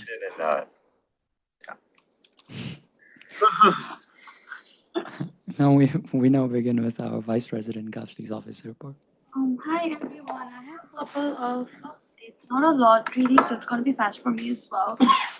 So starting off with meeting updates. I don't have a lot of meeting updates, it's just been repeated updates of what I've told you guys over the past couple of weeks. Tuition increases and all of that, so it's the same. The main one is scholarship month. It's almost end of February, 10 more days. So if you've not applied or if you know somebody who has not applied, please ask them to.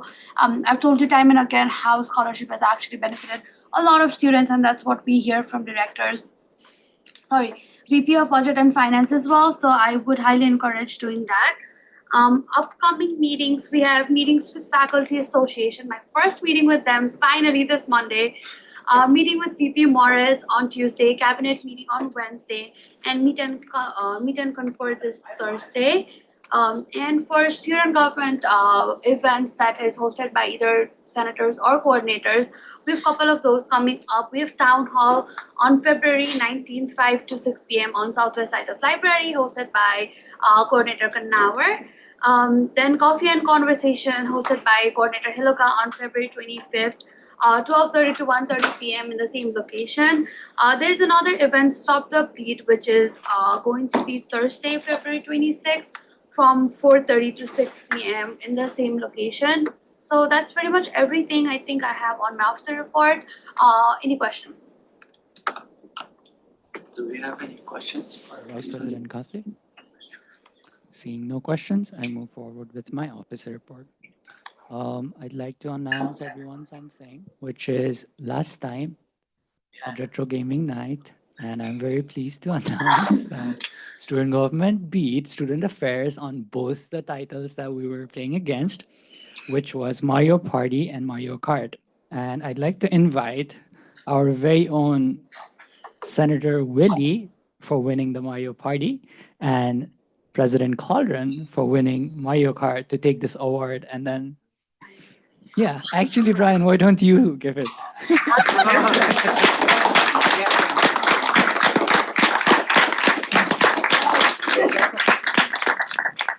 This hurts me very badly. But if it's gonna go to anyone. Also, everybody take pictures of this, okay?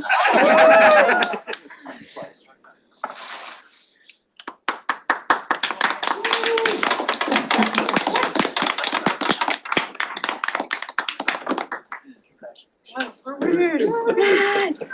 For once. I'll take it back to my seat. Then I'll go to Now that we have the award, which we'll be displaying in our office with a lot of pride and prestige, moving forward, before this meeting, we had another meeting where we discussed about all the budget binders, including the operation procedure. All the documents were thoroughly read and explained to all the senators, but make sure if you guys have any questions to reach out to any of the cabinet members, and will be thoroughly explained as well. We'll be discussing about them in our old business as well. Also, we technically were supposed to give you guys binder today, but I couldn't carry all of them. So everybody after the meeting, go to the office and collect them so that you guys can have a better understanding of all the files and documents inside of it that you guys will be looking through and reading for the budget meeting itself. With that, do I have any questions? All right, seeing no questions, we move forward with our vacancies. I'd like to announce the vacancies, which is Senator College of Allied Health, 3 seats, Senator on campus, 1 seat, and Senator College of Science, Engineering, and Technology, 1 seat. As we all are aware, last week we did elect someone for Senator College of Allied Health and Nursing, but the Constitutional Commission did rule out that we would rather do a secret ballot voting, which is following the Constitution itself, because of which the election was declared not appropriate. And we gave the candidate an opportunity to come forth for a secret ballot voting if she wishes to, but she gracefully declined. So we have 2 vacancy seats. The one the candidate was previously in, which is Senator College of Science, Engineering, and Technology, and the one that she almost failed, which is Senator College of Allied Health and Nursing. With that being said, I do believe we have some candidates today present here with us. Do we have anyone for Senator College of Science, Engineering, and Technology with us today? You may please proceed to the podium.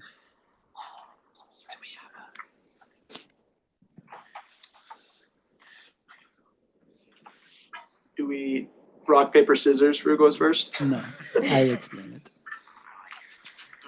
That's fine. Grab the mic, go for it. Give you instruction.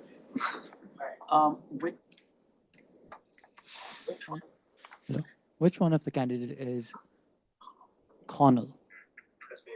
And the other candidate might be? My name is Thomas. Thomas. Did you submit your application through the portal? I tried. Mhm. I can't sign into the portal. Mhm. It only signs me in as a guest, so I actually can't access student council. So I'll be visiting IT Solutions pretty quick here. Okay, I would suggest you to try to solve the issue. Can I get another mic? I'd suggest you to go through and try to solve the issue. We still have vacancy open till 25th of February, and I'd like to advise that you submit the application before Monday so that it can be reviewed by all the senators before the Senate meeting itself, so that they know appropriate questions to ask. Okay. Thank you so much. Yes, Senator. I mean, is that a rule that they have to submit the thing? I haven't seen that in our constitution. I would say it's not a required thing, and we've had senators join before, just straight from the gallery. Point of order. But, okay, yes, Senator. Oh, I was just gonna say he hadn't received recognition from the chair. Do you live on campus? I do not live on campus. Did you say you're applying for position of on campus? No, CSAT. Oh, CSAT. Oh, yes, Senator Zalman. Motion to confer with John regarding the question brought up. Regarding this? Yes. Second. Any dissent? All those in favor? All those in favor of the motion? Any is against it? This motion clearly passes. We have a 5-minute recess. Just discuss it with John.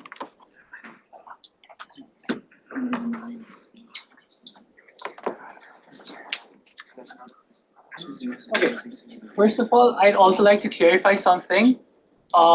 Even though there have been some previous cases where the candidates have straight up went to the gallery without me attaching the file to the agenda itself, there has been always a time that every single candidate has submitted their submission in the Math Central itself.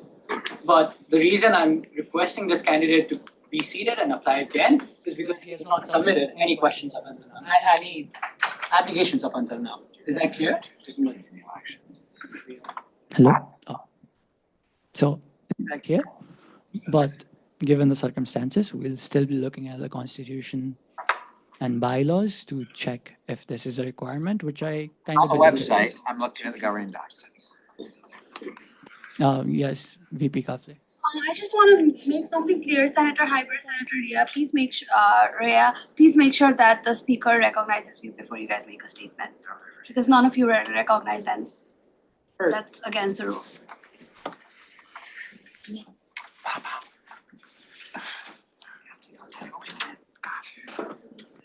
Also, guys, remember, this is a 5-minute recess, okay? Yeah. Okay. When we come back, I'm gonna motion for an executive session just for the love of the I was game. looking at Do procedures. not. I know it's. Swear to God. I know it's. That's my job. Executive session, I'd like to see John Volkok removed from the room. Gosh, that's bad. My bad. My bad. Oh my Senator. Because I don't know. No, we I already literally have know. Senator. I know, It's that's why I always was when I looking. yawn. Ignore us. That's where I was looking, 'cause I knew I'd seen it. It's a compliment. I just joined. Actually, the ones who are still out here. The website says that Okay. the day before, the Tuesday before. So if I look at the website, I go here, Shut up. No, there is no way. Yeah, yeah. We bet it in a recess.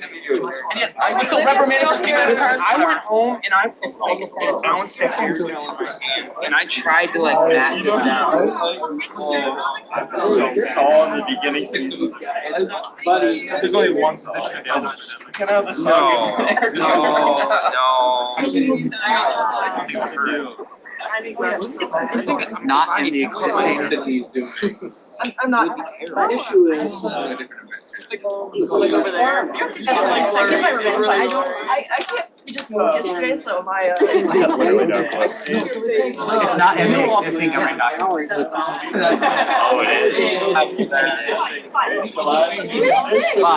That being said, if you 2015 is the most present one.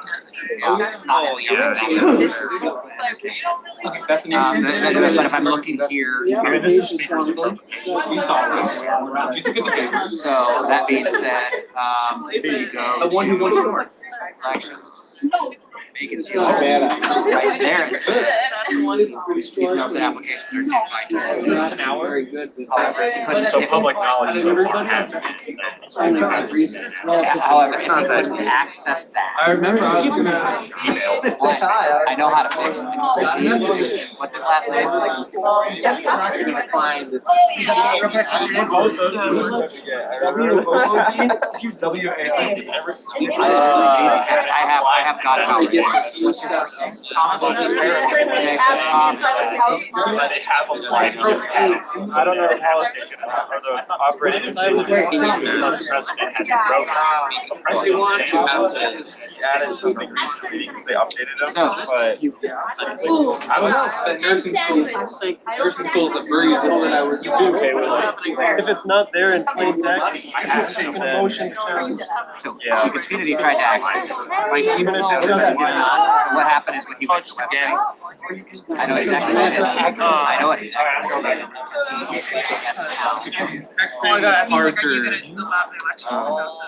He's last action. I mean, I want this. Your interpretation. I didn't think you started.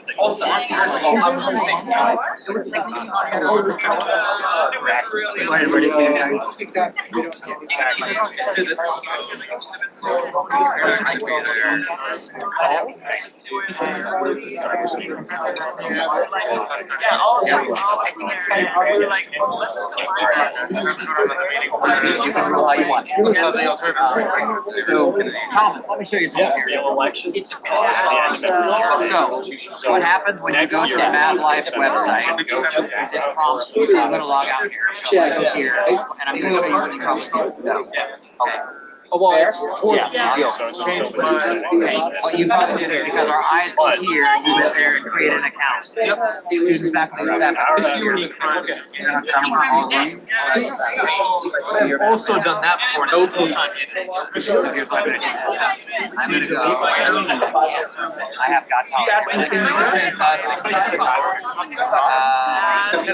All right, senators, let's please be seated. We have 1 minute until recess ends. We have a minute until it ends. Please be seated. Your guest account is now. We'll be able to solve. Your guest account.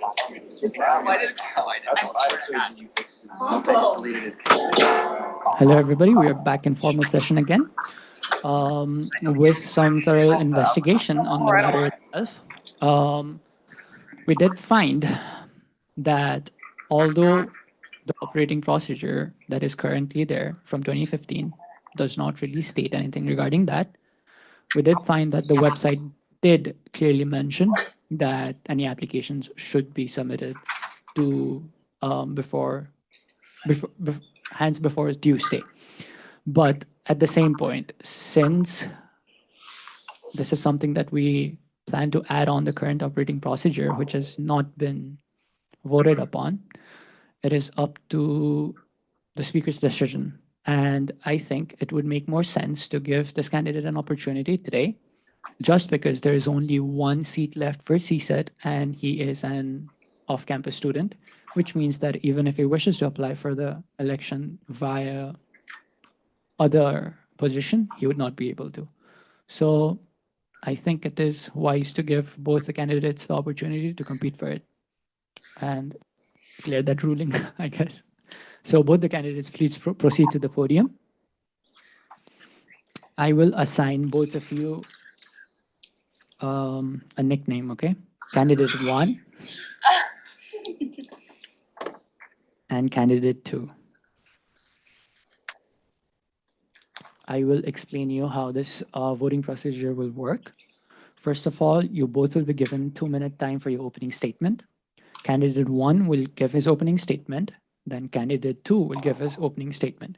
After that, we'll begin with question and answer round, where candidate 1 will be answering the question first, and candidate 2 will be answering the question second. And let me remind the Senate that everybody needs to ask questions that focuses on both the candidates rather than a personal question to a single candidate. After that, the second question will be answered by candidate 2 and followed by candidate 1, and likewise until the question and answer round ends. After that, you both will be given a closing statement 2-minute allocation, where candidate 2 will give the closing statement first and candidate 1 second. And finally, we'll move to discussion after that. You may remain in the room during the discussion or leave the room. It's all up to you. Is everything clear? All right, thank you so much. Candidate 1, which will be Connell, our candidate Connell. You may please begin. Hello, my name is Connell. I am running for the CSET position. I am a first-year biology major here, organismal biology specifically. I'm really focused on especially a lot of environmental things on campus. There's some things I definitely want to fix, especially with some of the things we planted around, like the trees.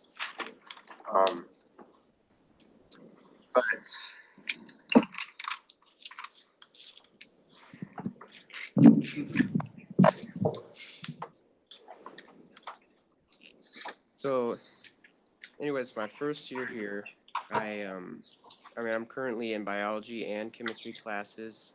I've been very interested into science for most of my life, especially with organismal things and zoology and animals and everything like that. And I really want to make a difference here on campus with things like that. And yeah. Thank you so much, candidate 1. Candidate 2, you have the floor for 2 minutes. Thank you very much. My name is Thomas. I'm candidate 2. You guys can call me that for now. Hope to get to know you guys better in the future, and you may be able to move on beyond the nickname.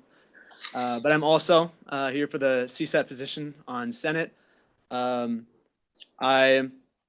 education started in elementary school, where obviously I went through everything that you guys all went through, nothing really different, except for the fact that I learned Spanish as well. I was in an immersion school. My mom right now lives in Mexico, shout out. Very amazing woman, raised me well, I hope. And I'm mostly here today to fight for my community. I believe that while I'm fighting for the CSET position, I am also representing all of the communities that I come from, which includes, I'm double majoring in psychology and biology right now. And I also came from the aviation first year. I don't want to let them go either. They're a very fun group of people.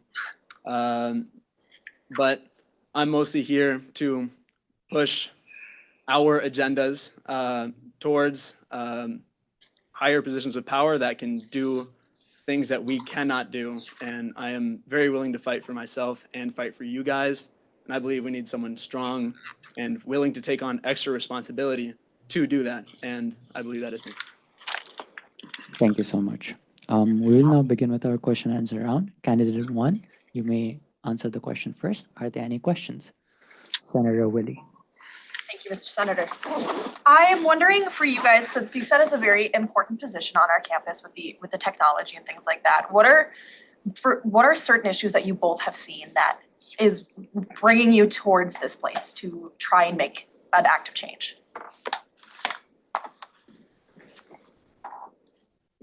Well, I haven't noticed too much. I mean, I'm only here for my first year, but I do think like there are some issues with the classrooms, you know, like the desk sizes are way too small. I think that's something that could be changed. I think that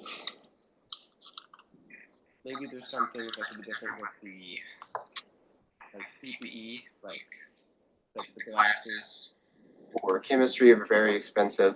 It's like $13 for me. So I think those are some things maybe. Thank you. Candidate 2.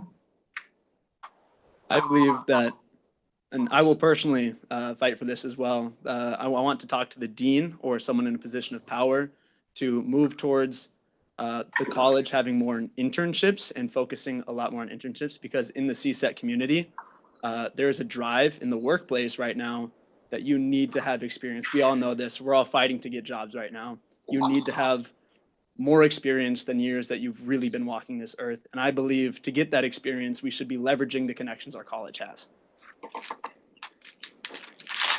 Thank you so much. Second question by Senator Stokes. Thank you, Mr. Speaker. As a CSET senator, how do you believe you would best be able to communicate with your fellow constituents in the CSET majors? How would you be able to bring their issues to light? I personally have been active in a lot of the communities, like I've said. I know plenty of people, and I know people who know people. There are obviously posters everywhere, signs, those are classics. Emails, those are kind of not very personal, and I'm not personally prompted to respond to those. So I think a lot more in-person stuff, and maybe I could bring out some sort of incentive in people to also respond to our surveys and everything similar. Well, you know, as a person in the CSET classes, I can talk to and I can communicate with the people in those classes. I've looked into the different kind of sciencey clubs like nature cataloging. I could talk to some people in there. Pretty much just go around in my classes and just ask people what they want to have fixed. Thank you. Thank you. Next question is by Senator Helica. It's redundancy. Thank you so much, I guess. President Caldron. Motion to limit the speakers list. Any seconds? Second. Any dissents? All those in favor, please raise your placard. All those against it. So I will end the speakers list over here for the questioning, and I will announce all the senators that will be asking questions. Yes, Senator, would you like to add your name? Yeah, to the list, yep. So it will be Senator Andrioli, followed by Senator Wickersham, followed by Senator Zellmer, followed by Senator Belschner, followed by Senator Reyes, and followed by Senator Ide, followed by Senator Hyber at the end. Did I get everyone? Everyone that has raised their black card? All right, sweet. First of all, Senator Andrioli. Thank you, Mr. Speaker. My question was already answered, so. Oh, okay. Senator Wickersham. Thank you, Mr. Speaker. The question I pose to both candidates is what prior leadership experience, if any, do you bring to the Senate if elected? Candidate 1, you may answer the question first. In high school band, I was one of the kind of leaders of my section, so I, just helped things. I was like a co-leader, so I helped my section leader. But other than that, this is more of a new thing to me. I have, been trying to make myself more confident and have more leadership skills, so I think that's another big reason I want to, evolve and grow as a leader and a person here. Candidate two. Coming out of high school, I was a varsity athlete at a national level. I believe that comes with a level of decision making that takes on responsibility and is quick. Along with moving out of high school, I started in the aviation program, and when you take up a plane and you're by yourself and there is no instructor for the first time, and you now have to land the plane without any help, literally nobody can save you right now. I believe that is a level of calm and confidence that proves my leadership capability. Thank you so much. Senator Zelmer. Thank you, Mr. Speaker, and thank you both of you for coming and speaking today.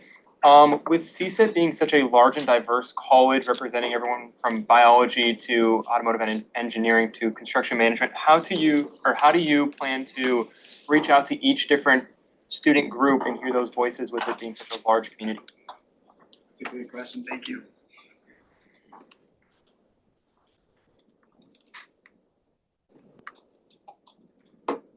I believe my time here at the school, I've met a lot of people. Like I said, those people do know people, but I also know a significant portion of those people myself. Little known fact, I was a CA for a while before I stepped down, and I had the engineering learning community on my floor as well. So I know probably like 20 to 30 of them alone, let alone the other communities that I've actively also been in as well.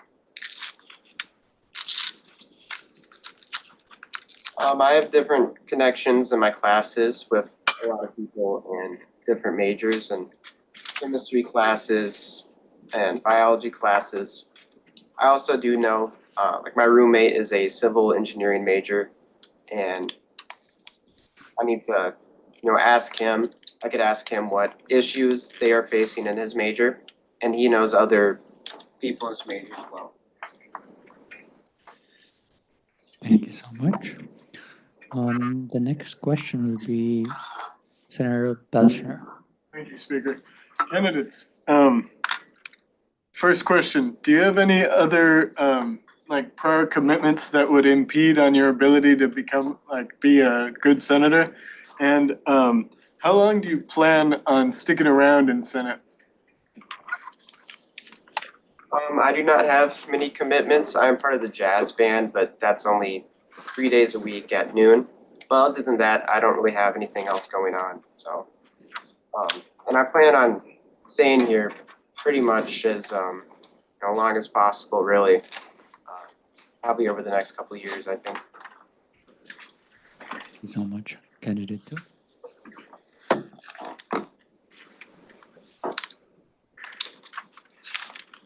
I plan on being here as long as you guys let me. Given the fact that I hope you guys will let me, but also, what was the beginning of the question? Do you have any other commitments like sports or clubs that would impede on? You'll have to be recognized before you speak, okay? Sorry. Yes. Also, candidate, while answering for a question, don't cross-question the senator themselves. Okay, thank you. But yes, I do not have any outside of this that would impede on this at all. Senator Reyes. Senator Zelmer asked a question similar to mine. Alright, thank you. Senator Ide. Thank you, Sir Speaker. I just wanted to, a lot of people have been asking about your guys' credentials or your abilities, and I wanted to ask more of a personal question. What is the reason that you guys saw Senate and had the interest to actually join and have your voice heard? I think when you're just a student, you hear a lot of rumors and hear a lot of things that your friends complain about in your inner circle. But when I look around right now, there are people with significantly more connections than I could ever find in any other club to not only other students, but their communities, and also the people that are higher than them and that we can appeal to then represent these communities. So I joined so that I can help further the reach that we have, and I can also use your guys' reach that you have also obtained to further my community as well. Thank you so much, candidate one. I've also seen just people in my classes that they have issues. They have issues with the classes. Maybe it's too hard. Maybe the grading's too strict or whatever.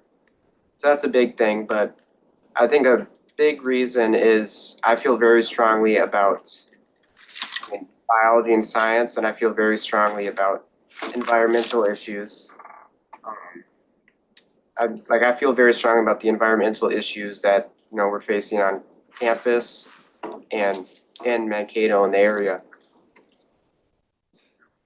All right, thank you so much. Before we address the last question from Senator Hyber, Senator Belsner, would you like the follow-up for the question previously asked? I think it was explained in the brief, but yeah, good answers. All right, thank you. Senator Hyber. Yeah, so I think you guys already kind of both started to touch on it a little bit, and I'm just gonna give you guys the time a little bit more here. Are there any kind of unique perspectives that you'll be bringing to the Senate? Candidate 1, you may begin.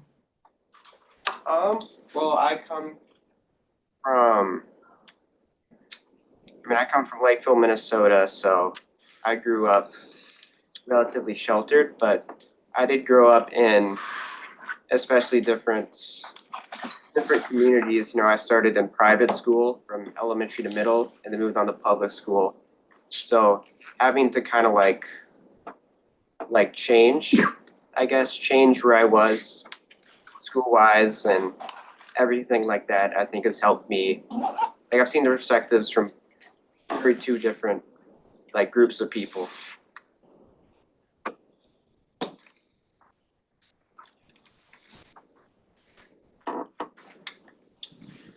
Candidate 2. I believe I come from humble beginnings. The reason my mother moved to Mexico was because housing is, as some of you might know, significantly more affordable elsewhere, which is a struggle that I think we'll all be facing now and in the future if we haven't already faced it ourselves. In middle school, I got my first job. It was very interesting. It was a family connection. I edited pictures for my, not my uncle, but my dad's somebody to my dad. Shout out. He's awesome. But he helped me get work experience at a young age, and that gave me a job before my friends. And where I came from, if you're the friend with the money, everybody's got money, and you're just a friend providing it. Along with later as well, switching over to my double majoring from the pilot program, that has been a big shift, but that has also given me, I feel like, more reach and more perspective than a lot of the people that I know who have stuck with one major. Along with a lot of my outside of school work, including completely unrelated to the College of Mankato here, EMT work. I've been working towards that. I've completely done the online portion. I will have my skill week in spring break, wish me luck, along with some tests that decide whether or not I have to retake some tests. But all of these combined, I feel like have broadened my perspective significantly more than even just a few years ago. Thank you so much. That's the end of question and answer round. So we will give both of you 2-minute time for closing statement. So candidate 2, give a closing statement. Candidate 1, give a closing statement. Thank you very much. However we answer today, if he gets it, if I get it, I appreciate you guys' time. I want to say that first. What you guys are doing here is amazing. And whether I'm here or not, I'm sure it will continue to be amazing. Throughout my life, I've detailed, you guys probably tell my life story right now for me, but I've detailed a lot of the things I've done, a lot of the things that I plan on doing in the future as well. And I feel like I've prepared myself for real decisions that come with real consequences. And I think this is where those get made. And I think I've set myself up for a meticulous environment where I can work over hours and work with people who share the same beliefs as me towards improvement and towards a hunger for a better tomorrow. I think that starts here And I think that started here for a lot of us, possibly earlier for some of us. But for me, I would like this to be my first real stepping stone towards creating a future where our kids can have a cheaper college experience, but also a higher quality college experience as well. Thank you so much, candidate 2. Candidate 1, your 2-minute time for your closing statement. Thank you all for having me today. I just want to say that even though I haven't had the most experience, but I've been leadership has always been something I wanted to explore, especially for the things I care about, like science and environmental issues. It's been a very, very big part of my life. I've always been just fascinated with science and like all that sort of stuff. Like I've grown up, have had reptiles and stuff like that. But even if I don't get elected, you know, I do want to make the world, I mean, even if it's just as small as a college campus, I want to make change. And that's a big reason, you know, why I want to come here. I want to better the college for others. I want to better the CSET program for others, so that others can have a good college experience.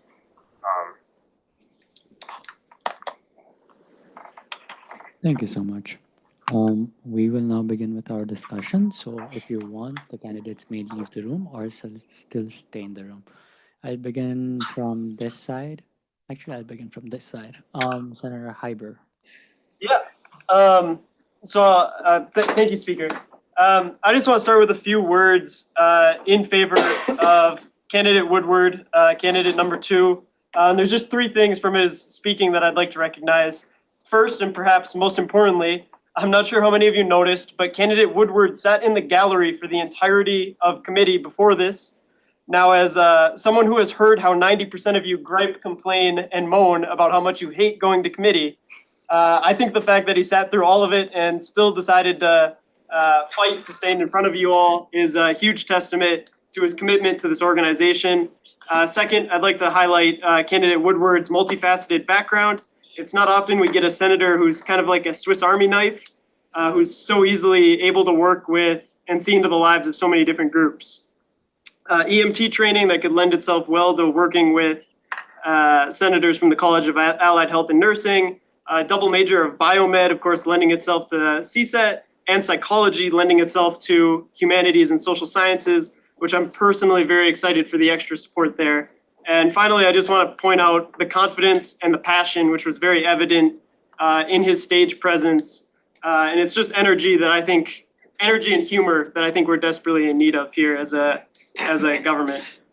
So with all those factors in mind, I would like to push for a vote for candidate Woodward, candidate number 2. Thank you so much. Senator Beckerman. Before I preface who I'm going to talk about, I would like to say I think both candidates did a very good job, and I think either would do great on the Senate. I'm just going to express my support for candidate 1. I think they came in with a very specific issue, that being environmental issues. That's a very niche area and not something I don't think a lot of people can say they would be a good expert in. And so I think having someone on the Senate that can go, I'm a biology major and I know about this topic and there are issues about this topic I want to be solved. I think having a candidate like that in a niche area to focus on would be very beneficial to the Senate. I yield. Thank you so much. Senator Zellmer. Motion to limit the speakers list. Any seconds? Second. All those in favor, please raise your button. All against it, this motion clearly passes. I'll just announce all the people who are already in the speakers list. After Senator Zellmer, it's Senator Ide, followed by Senator Wickersham, followed by Senator Hiluka, followed by Senator Stokes, followed by Vice President Kafley, followed by Senator Willie. And that is all. So Senator Ide. Thank you, Sir Speaker. Well, both candidates did a great job. I believe that the abilities of candidate 2 and the experience and his general ability of public speaking would pose for a better senator, and I would encourage a vote on candidate 2. So Senator Wickersham. At danger of sounding like a broken record, I will also be urging a vote in affirmation for candidate 2. I think with budget season coming up so quickly, I think we need the most experienced senators that we can, and he very clearly seems like the most experienced senator in a number of areas. Thank you. Senator Hilluka. Thank you, Mr. Speaker. I'd like to voice my support for candidate 1. I had the pleasure of having this candidate in my History 250 Riots and Revolutions class, and if you look around the table, you notice a lot of those people that I had that class with have found themselves here today. This candidate was given a character in that class that he had to role play that was destined to fail. And in student government, it is all too much that you go into a room up against the tallest of the tall, the biggest giants that you are destined to take down, and you feel like you're gonna fail every time. This candidate, he put himself forward in that class multiple times, being given the role of a Catholic priest against myself, who was given the role of the person who hated Catholics the most. And being the loudest person in the room, he stood up against me time for time again. And for those reasons, I believe that he would be an excellent addition to the Senate. And I think he would be an excellent powerhouse player when it comes to meetings with administration, faculty, people that share different viewpoints than us. And I think he would accurately represent the students even facing down that challenge. So again, please vote for candidate 1. Thank you so much. Senator Stokes. I would like to push a yes vote for candidate number 2. I thought his expertise and his communication about CSET specifically was much more impressive than candidate 1. I thought about his routes of communication and how he wanted to put his voice out there instead of connect personally with people. He wants to be a face, not just a voice. He wants to have people listen to him and know him and not just be someone that sits by. Now, I say candidate number 1 is a fantastic speaker and a fantastic candidate, and I hope he applies once again for any vacant positions, but in all other ways for CSET, I think candidate 2 is the obvious choice. Thank you, I yield. Thank you so much. Vice President Gable. I like both of the candidates really well. I am really sad that this is a contested election. Both of them were really good, but the one that I preferred out of the 2 was candidate 2. I believe he was very open forward. He put his points out there.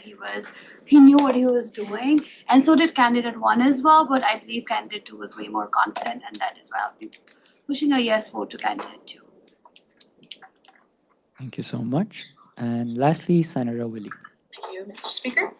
Alrighty, so I want to note the fact that candidate 2 came into the gallery and didn't have much prepared. He didn't have anything filled out, none of that. But he came in with a clear goal and destination, whereas candidate 1 he's had some time to sit there and think about it. And I feel like everything of not having that unpreparedness and being thrown in, candidate 2 was very, very open to being like, yeah, I don't know that, but I want to do this. And he's very open to moving forward in things. And I'm not saying that candidate 1 wouldn't be a good addition as well. I think if he's on campus, I think he'd make a great on-campus senator if we were to move that direction as well. But as a CSET senator, I don't think he'd be the best fit. Thank you so much. Are there any points or motion on the floor? Yes, Senator Hyde. Motion to move into voting. Motion to call the question. Any seconds? Second. Any dissent? All those in favor, please raise your black card. All those against it? I didn't see enough favors. Alright, all those against it? This motion clearly passes. Please write your vote on a piece of paper. On the left-hand side, John will be collecting it. On the right-hand side, I will be. Thank you.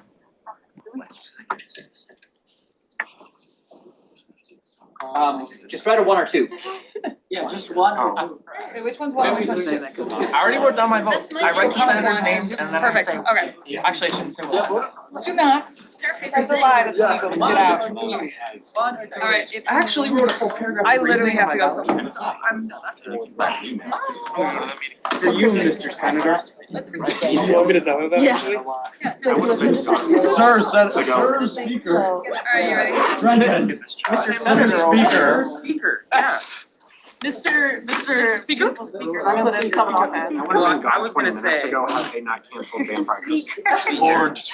Senator Silver. Lord Supreme. See, ban Supreme, yeah, cancels, Supreme, but Supreme. student government. No, don't, if you have somewhere to be, don't say that. I mean, you can't go. I can say report office. What do we got? 6:15. Yeah. I'm gonna challenge you to a duel. One and of don't them we respond can to not 24 hours use of my our- dissertation. 24 hours No, of stress. I'm telling you, we're gonna have a duel, we're gonna have to fight it out in the parking lot. About the no deal. Alexander Hamilton, There you go, Yeah. I should have put in the end, I'm gonna challenge you to a duel, shit. I'm gonna, yeah, we'll have it back and forth. Going in shits. And I'm glad that I actually got. Minnesota side, I don't think it's as big crowd. I disagree, and that's because. Call me a dog. I'm sorry, I didn't see the. I have never responded to, I didn't start responding to. It's really frustrating. I feel like I'm gonna be one of those retirees. Minute? Yeah. I was like. When I retire, just I'm sitting gonna at- totally like go to the newspaper and be like, I don't like that. That's why. I actually hate the press. What if it's in But that's nice, Noah. Wait, Can I Yes. Ask Emma how she feels about your senators. Wait, I don't know, I have to ask. I'll ask. Oh, I don't know. yeah. My best friend, Senator Helica, Senator Helica. Can I read an opinion ask going her against where the I should opinion start previously? signing. That was. We're back in formal session, everybody. Both the candidates, if you could please move to the podium. All right, after a thorough and successful voting, I'm pleased to announce that we have elected one candidate for the seat of CSET, and it will be candidate number 2. Thank you so much for your time, candidate number 1. We wish and hope that you apply for the other vacancy seats again. There are other options for on-campus. If you are an on-campus student, make sure you do that. Thank you so much. If you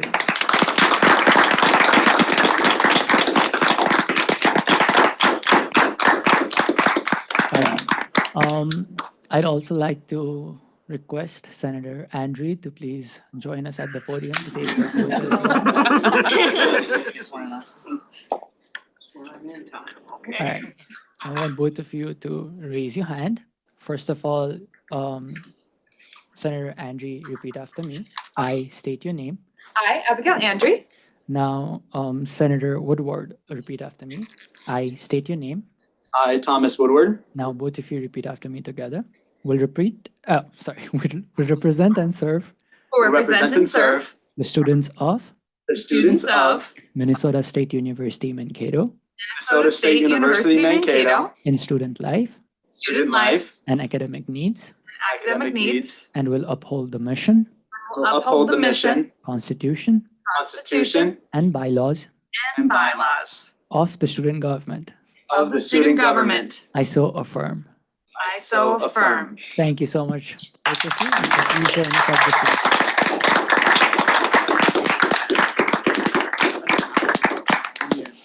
All right, with that being said, I'd also like to request our very newly elected Senator Woodward to submit your application in the portal whenever you have time. Apart from that, we are done with the vacancies for this. Now we move to new business. First of all, we are going to be discussing about graduate. Oh, yes, Senator Zalmer. Motion to postpone new and old business to next meeting. Second. Any dissent? Dissent. All those in favor of the motion, please raise your placard. All those against it. Division. Motion to call for a division of the chamber. All those in favor, please raise your placard again.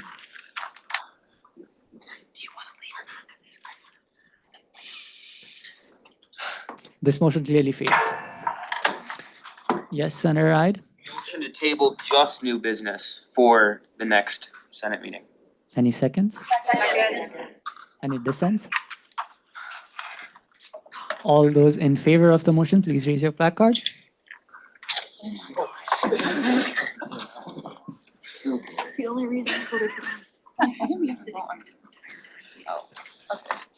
All those against it? This motion clearly passes. New business, graduate student work hours resolution will be moved to old business for the following week. We now begin with our old business. First of all, we have Spring 2026 OER Adoption Resolution. And I'd like to invite Senator Dietrich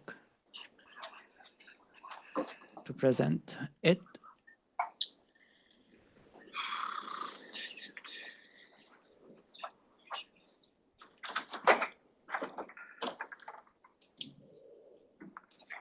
Okay, so this is the resolution on open educational resources.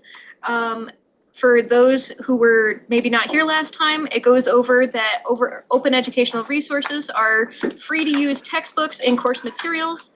The reasoning behind the purpose of the resolution, which is that textbook costs are far too high for students and negatively impact low-income students, international students, and students from underrepresented backgrounds, perpetuating existing inequities in higher education.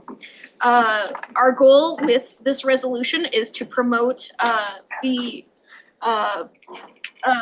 adoption of OER by faculty as well as administration, thereby cutting textbook costs for students across campus. Anything that you see in red is been added or changed since the original, with one being lightly in blue that I had to add because I realized I messed that up. But student government is going to encourage all faculty to explore using open educational resources in their courses. There are numerous professional development opportunities available through CETL as well as the Minnesota State System. These things include such as certificates in OER as well as OER workshops. The OER librarian, Emma Schmidtke, is available to any faculty member that is looking or interested in adopting OER. And faculty can also go to their department's library liaison at the library to get more information or help finding OER materials.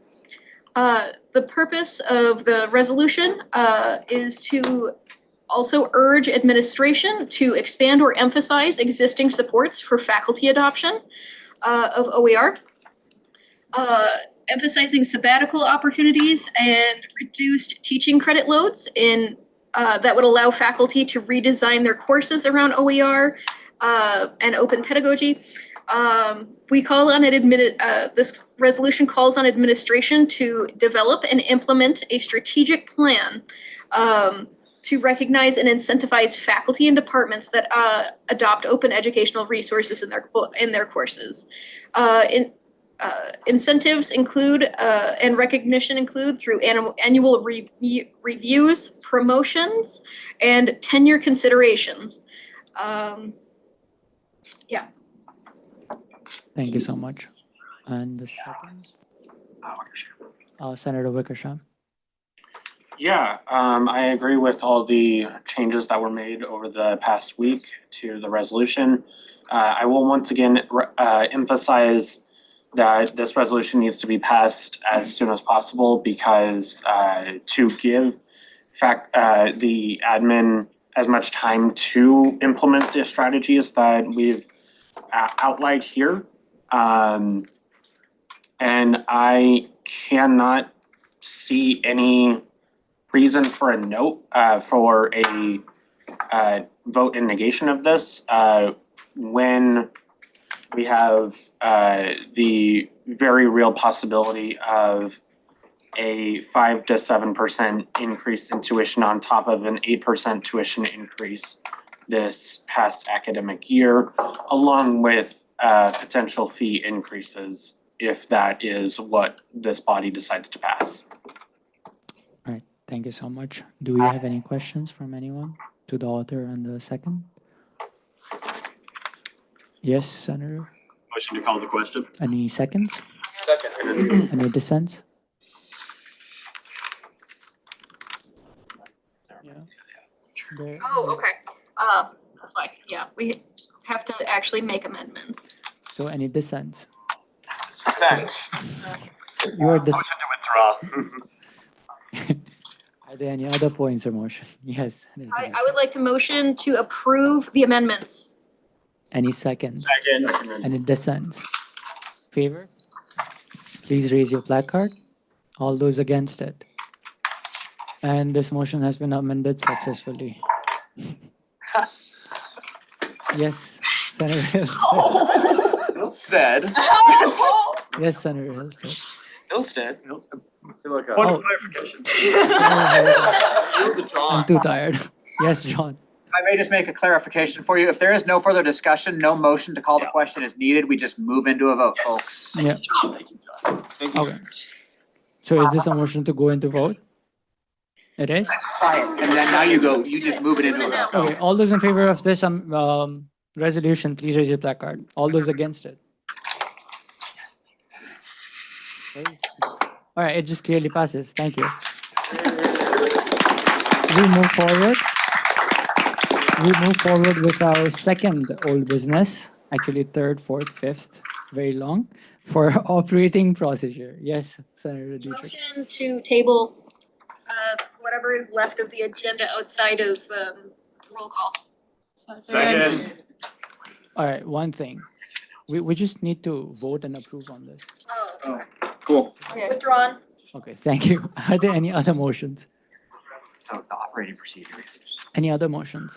Motion to call the question? Yes, thank you. Any seconds? Second. Because all of this has been already amended. So, all those in favor of the operating procedure, please raise your placard. All those against it?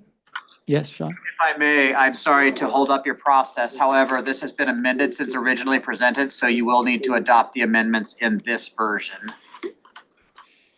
Motion to adopt the amendments? Second. Motion to adopt the amendment? Thank you. Any seconds? Second. Any dissents? All those in favor to adopt the amendments, please raise your placard. All those against it? And thank you so much. This motion has been amended. Any more motions? Yes, thank you. Any seconds? Any dissents? All those in favor? Oh, no dissents. No dissents. Thank you. We'll just strictly move to voting. All those in favor of this motion, please. All those in favor of operating procedure to be. Point of order. All those in favor to vote for the operating procedure, please raise your placards. Yes, Senator. Thank you, Mr. Speaker. Under Robert's Rules of Order, a motion to amend any governing documents must be made by a member of the assembly. So with that, Mr. Speaker, if you could call me to recognize me so I can move the amendment. So Senator Hillstead, if you didn't realize, Senator Hiluka, if you realize it, I didn't raise the motion for amendment. It was Senator Beckerman who did it. So I don't see what's the problem of him being recognized over you. Point of order, Mr. Speaker. Technically, that was a motion to call the question on a question that was not brought forward to the assembly. Senator Hillstead, Senator Hiluka, you do realize that Senator Beckerman did raise a motion to just bring the amendment, and that is what passed. You brought the motion. You brought the motion to vote on it. I think you are tired too.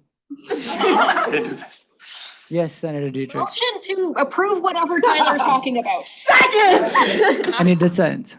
All those in favor, please raise your placard. All those against it. Thank you very much. Now that this has successfully been amended twice, let's move on with the voting.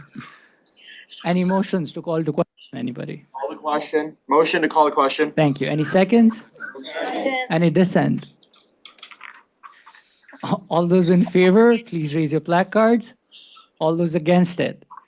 And hereby, we have a new operating procedure and replacing it with the one that we had for 2015. We'll move with announcements now.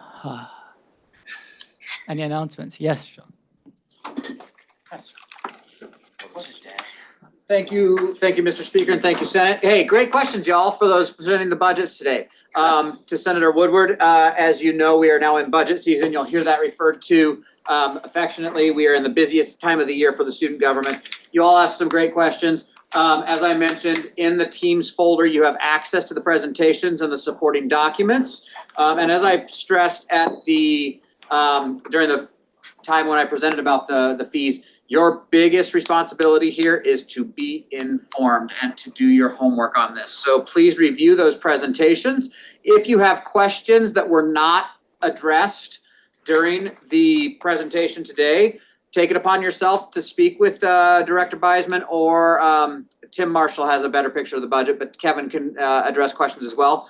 In that budget folder that you have access to, there's a Word document where you can pose questions. I've shared those Word documents with those fee area directors so that they can also view them and respond in writing to your questions, so that more people can see those responses, and so that we don't have to spend an hour with questions during the fee deliberation meeting that is coming up in a couple of weeks.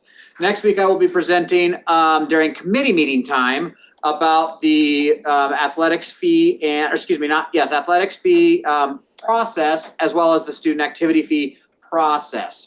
And so that will be during committee meeting time next week.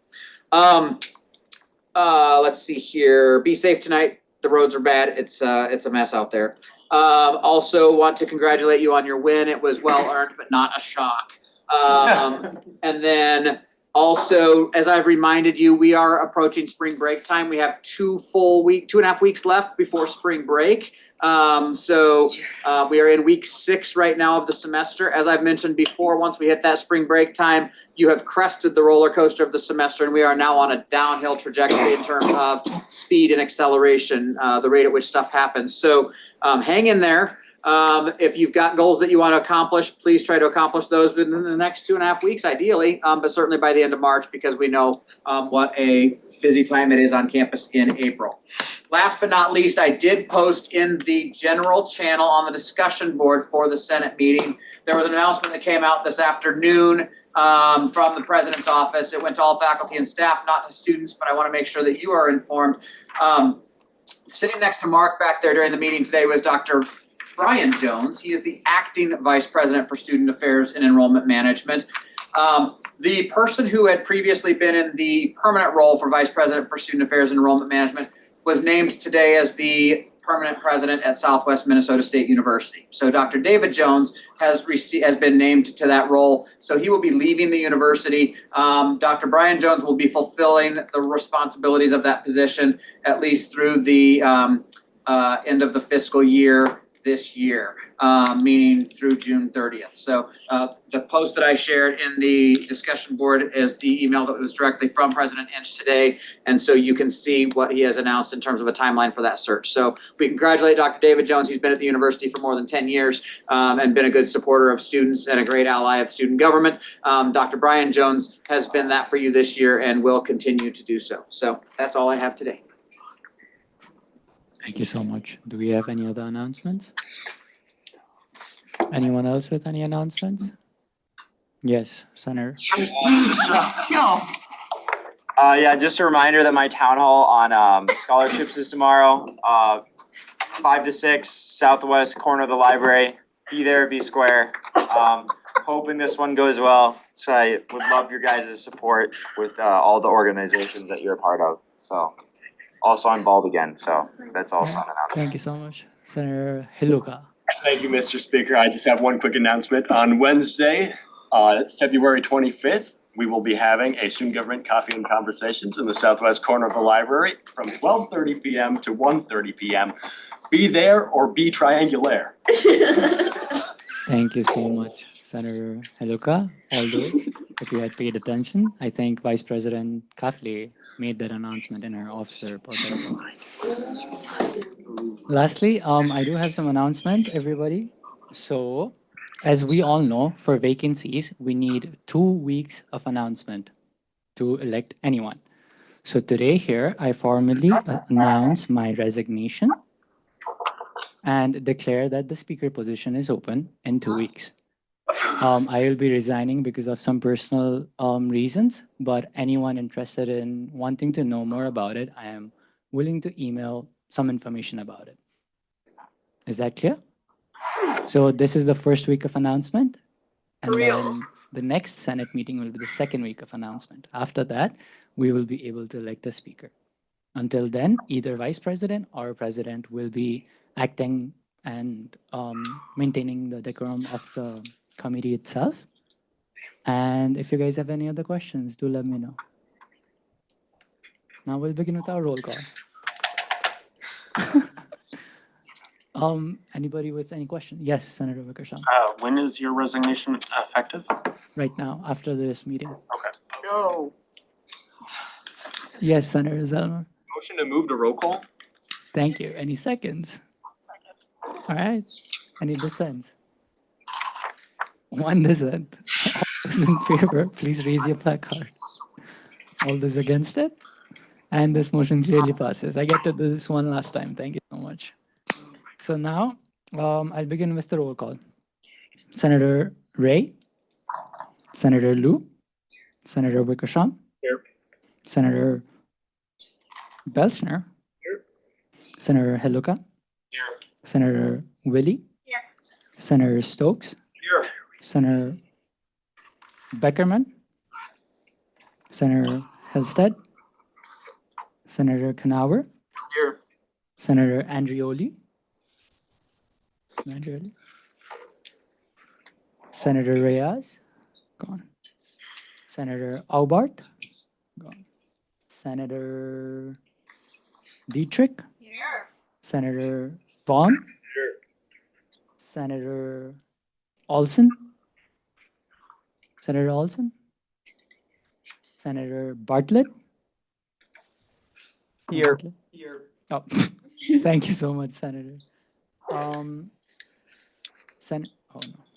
Senator Zellmer. Present. Senator Andre.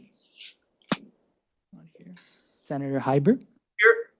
Senator Chabad. Senator Cummings. Present. Senator Ide. Present.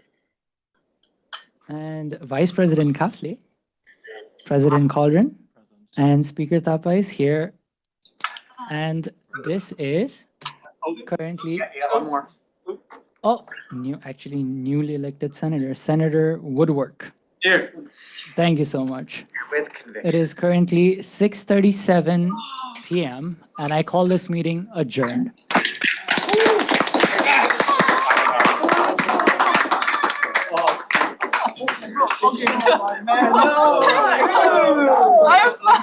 Except you can't drop this buffalo now. I knew it. Do it.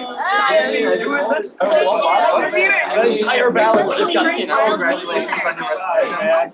Everything's bad now, and it's all your fault. Sat there for like 2.5 hours, everything, so he could see it pass, like, please, we need to pass it, plus I talked to the right people today, and they wanted to do a thing on it, and I'm like, please, we just have to do this one, I will speed run. Everything you mentioned, Yeah. we didn't. Oh, someone needs to turn off the Zoom, and I have to go turn off. I don't remember. Big Sean, we still need to go to the office to get binders, right? Yeah. Just for this, and then like. Enjoy your own work. Soon after. Shock. Yeah. Thank you very much. Vacancy election is for everyone. Love you. Thank you, Mr. Speaker! Former Speaker! Oh, I already know you I don't know. Because I wanted to be active. It was my spot, right? It was your spot? It was, Thank it you. was. I'm sorry, thank you for. Congratulations. As long as. No, I was Yeah. undefeated, and then Okay. me being Thank the you Chuck again for loser that. I am, I have to be honest. Tyler, you were Asked my girlfriend. Oh, yeah. Unfortunately, Okay, let me set the record. Can we vote as speaker and get Cheryl? Thank you very much. Okay, so what happened in the meeting today? I think we'll have to, we'll have to 1v1 in Mario Party, so it's just to decide like who really is the. Well, Tyler and I have another opinion. No, I'm no. fighting. I'm Fine. voting for the speaker election. I got some of that news. Well, I've already had the rundown, but it's not. Yeah, like you guys got it. I know from See your application again. Yes, welcome to Vibe, and if you need, oh, sorry. Sorry, Stokes. Hey, let's go talk. Alright, So, we want to everything with us or no? I like your glasses. Thank you. Yes. Yeah, and then that one's just gonna be open, so like. Emily, I'm so glad someone brought that up. It would be so annoying. I've been sitting here for a year. I've been sitting on it for a year. Not me. I work in archives on the camp in the library. Oh my god, how wonderful! So I'm in the library. So, Dude, we're gonna have, I'm gonna try to do a thing to change the bylaws to make like official library positions that like get a stipend and stuff. So, yeah. You guys wanna It would be like, well, at least 100, we could probably get Chris to do more than that though. Here's the thing, it's the fact that like all of us are running, especially in archives, we work with a lot of. I don't feel like, wait, that's Yeah, We're so underpaid. yes, yes you are. You wanna talk now?